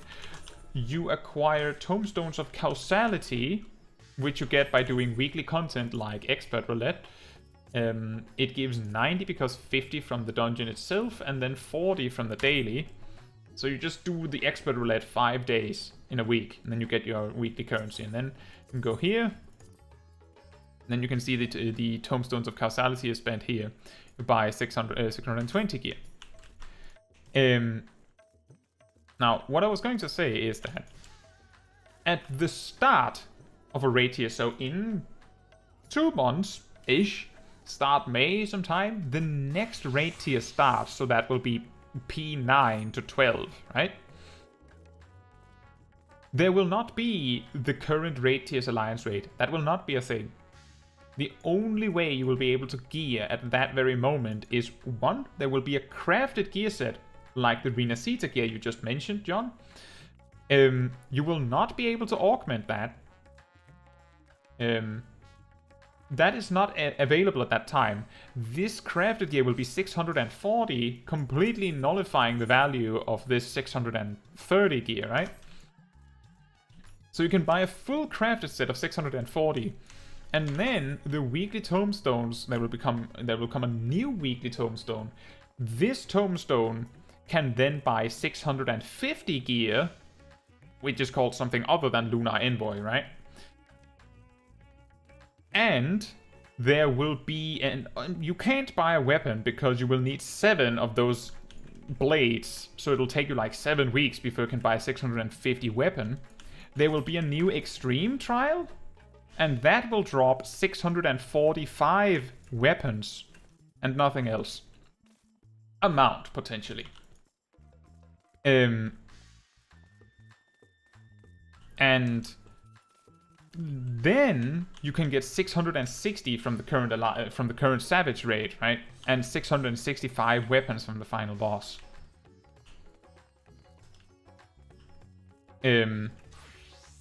Yes, that is exactly what I said, John. Is that, let's say you want to buy a weapon. So I'm going to repeat it one more time. So if you want to buy let's say you're a warrior. You want to buy Lunar Envoy's Brandy-hild. You need 500 Causality and 1 Ultralight Tomestone. So the Causality you get from weekly content. Simple. You just have to do weekly content on max level. The Ultralight Tomestone, you go all the way over here. And then all the way down. Bam! Ultralight Tomestone. You need 4 Unsung Blades of Abyssos. Now, I want to be clear, at the start of a raid tier, this number is 7. Then, 4 months into the raid tier, this will become 4 instead. So that means after around 6 weeks, the number will turn to 16 weeks, it'll turn into 4. So you could buy 2 weapons before it gets a discount, or you can wait and buy 4 weapons when it isn't when it has the discount.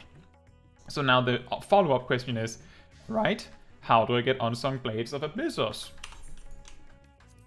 They drop 1 per week from Abyssal's the 8th circle normal. And the ultralight tombstone that you also saw, John, also drops from one of the savage encounters. I believe it's the 6th or 7th circle that drops it.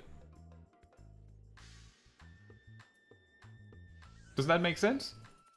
I know I know it gets a little complicated because we're basically going over the entire gearing process of a raid tier.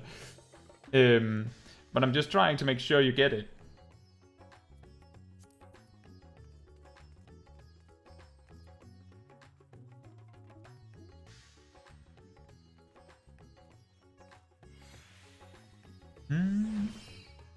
Yes, the 8th circle normal node, so P8N, you could say, drops 1 blade. And right now you need 4 to buy this weapon. When the next raid tier comes out, it will be P12N that drops a blade. And it will be exchanged for a different tome. And you need 7 of the blades.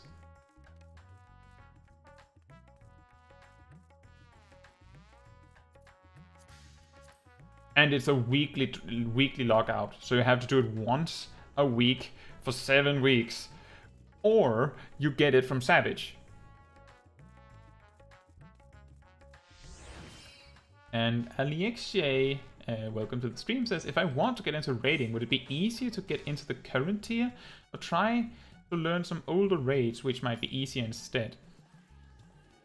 If you are uncertain whether you want to Savage raid, like, let's say that you have just reached max level, you maybe have played around with some casual content, and you're like, maybe I feel like doing something harder, and you're not sure, then my recommendation would be try and do some mount farm party finder groups in Shadowbringers extremes, Shadowbringers Savage encounters. Those are still very difficult. At least difficult enough that you have to respect the mechanics. You have to learn the mechanics. You have to do it right.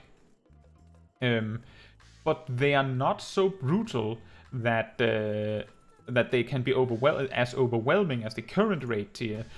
These kinds of encounters can typically be learned and beaten in 1 or 2 sessions, depending on your group's skill level. So if you're not sure if you want to do Savage content, I would say start with some Shadowbringers extremes in Savage, unsynced of course, and see if you like that. Then you can scale up, do the current extreme encounter. It's much harder than unsynced content.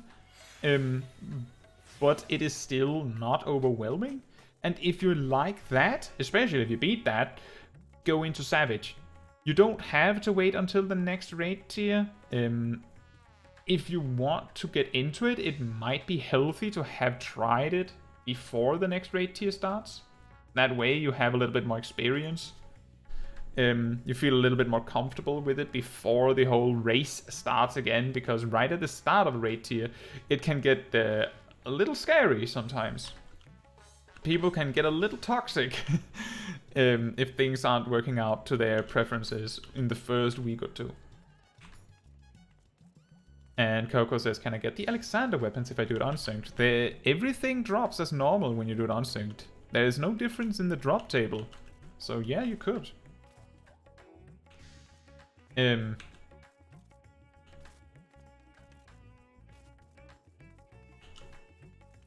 fact, you could solo A12S like late Shadowbringers with a warrior.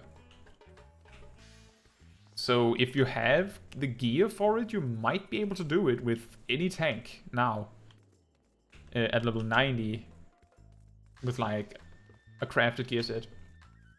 I hope that advice helped you, Alexei. Alexei? I'm not sure how to say that. But yeah, if you want to gear up for Savage, then at this point in the raid tier, there are quite a lot of avenues because there's a lot of catch-up mechanics. The current Alliance raid is intended to be a catch-up mechanic. The fact that you can get a relic weapon is a catch-up mechanic. The fact that you can augment your crafted set is a catch-up mechanic. But at the start of a raid tier, you only have crafted gear, weekly tombstone gear, and actually doing Savage. Of course, the normal version of the raid also drops gear, but that's equal to the crafted gear. So if you want to Savage raid now, it's better to skip that.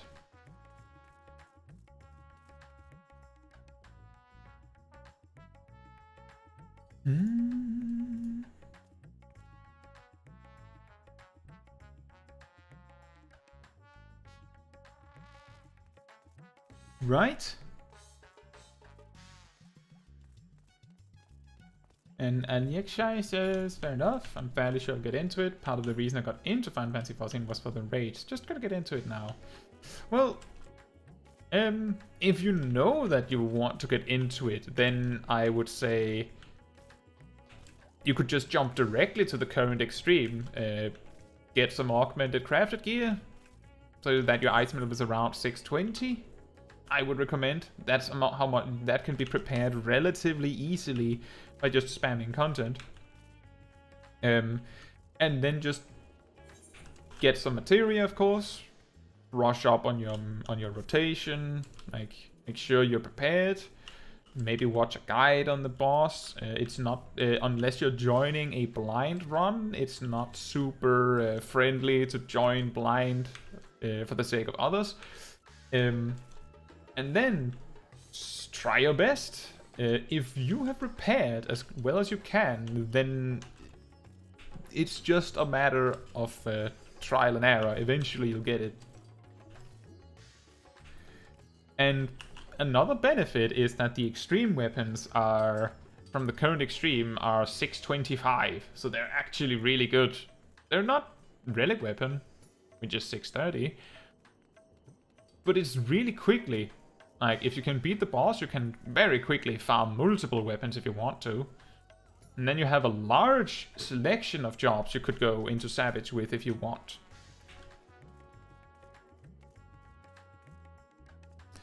Now, are there any other big questions you guys would like to talk about? Then we can take that. But I think this is about a good time to round up the stream. We managed to cover Hildebrand.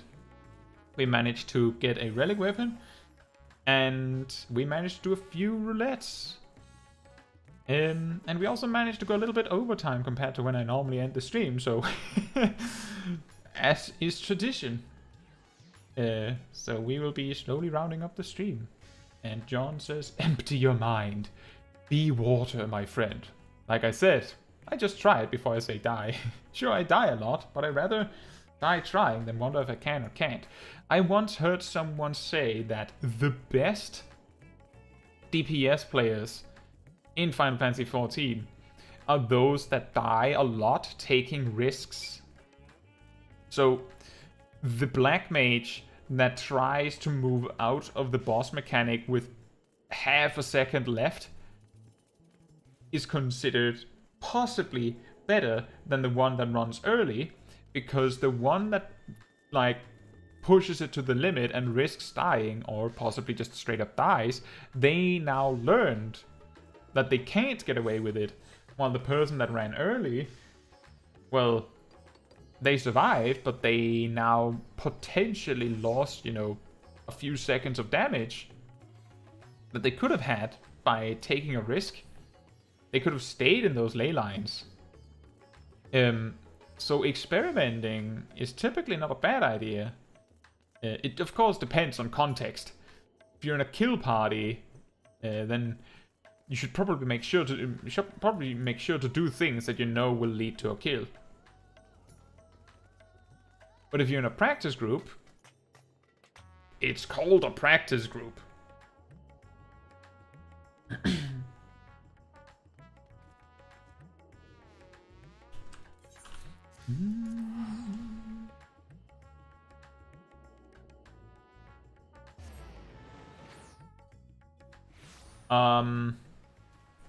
Coco, I think I should mention that you cannot do old ultimates unsynced.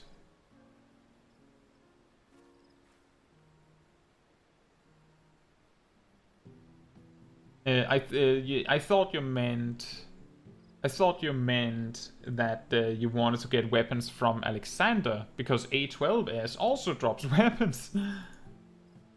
I don't believe you need to do an ultimate to unlock Epic of Alexander. I'm pretty sure you need to do a Savage to unlock Epic of Alexander.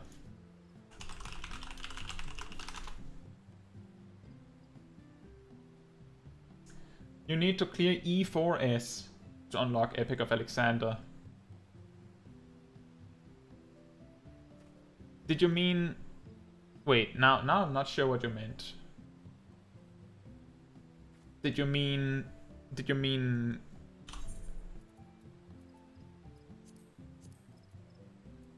this? Wait. Oh, okay, you were looking at the ultimate. I would not recommend jumping into any ultimate before getting well acquainted with Savage raiding the current raid tier. You don't need the gear from the current raid tier, but you need the experience.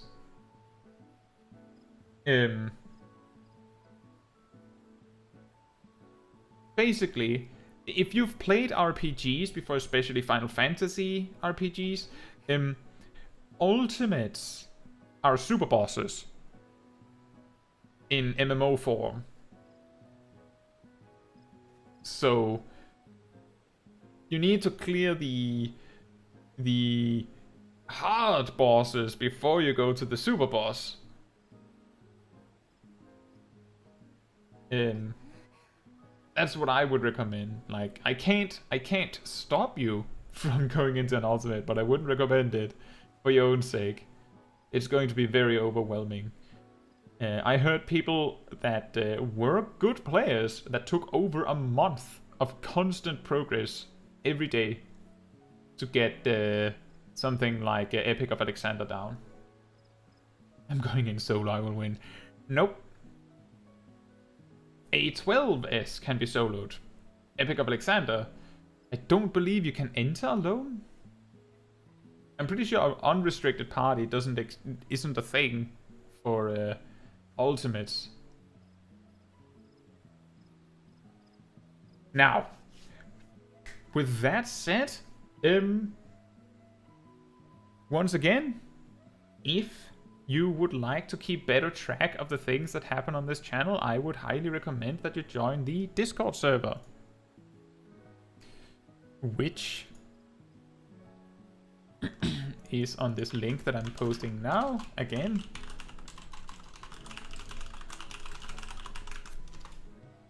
this both includes a schedule channel, so you can follow what's happening, an announcement channel that shows whenever a new video is posted, and there is also a new role assignment channel where you can choose a specific role if you actually want to be tagged when new stuff is posted. That is to say, I'm not like tagging you all day long whenever I post something, unless you have specifically requested it. In addition to that, there are also rooms to discuss game mechanics, jobs, memes, glamour, music, spoilers, which is basically the lore discussion room at this point. Tons of stuff. So if you want a little friendly community to discuss things with, that is also an option to join the Discord for. And I think that's everything that I have. So, with that said, as I say, good night, or good morning or afternoon, depending on where you are in the world. And thank you all so much for watching, and I hope I see you all very soon, where tomorrow and Thursday we have some Bard guides coming out. And Friday, we take a little jump through history to see how absolutely insane Bard's trip from A Realm Reborn to Endwalker has been. In particular, their songs kept changing. Now, thank you all so much for watching, and I'll see you all very, very soon. Bye bye.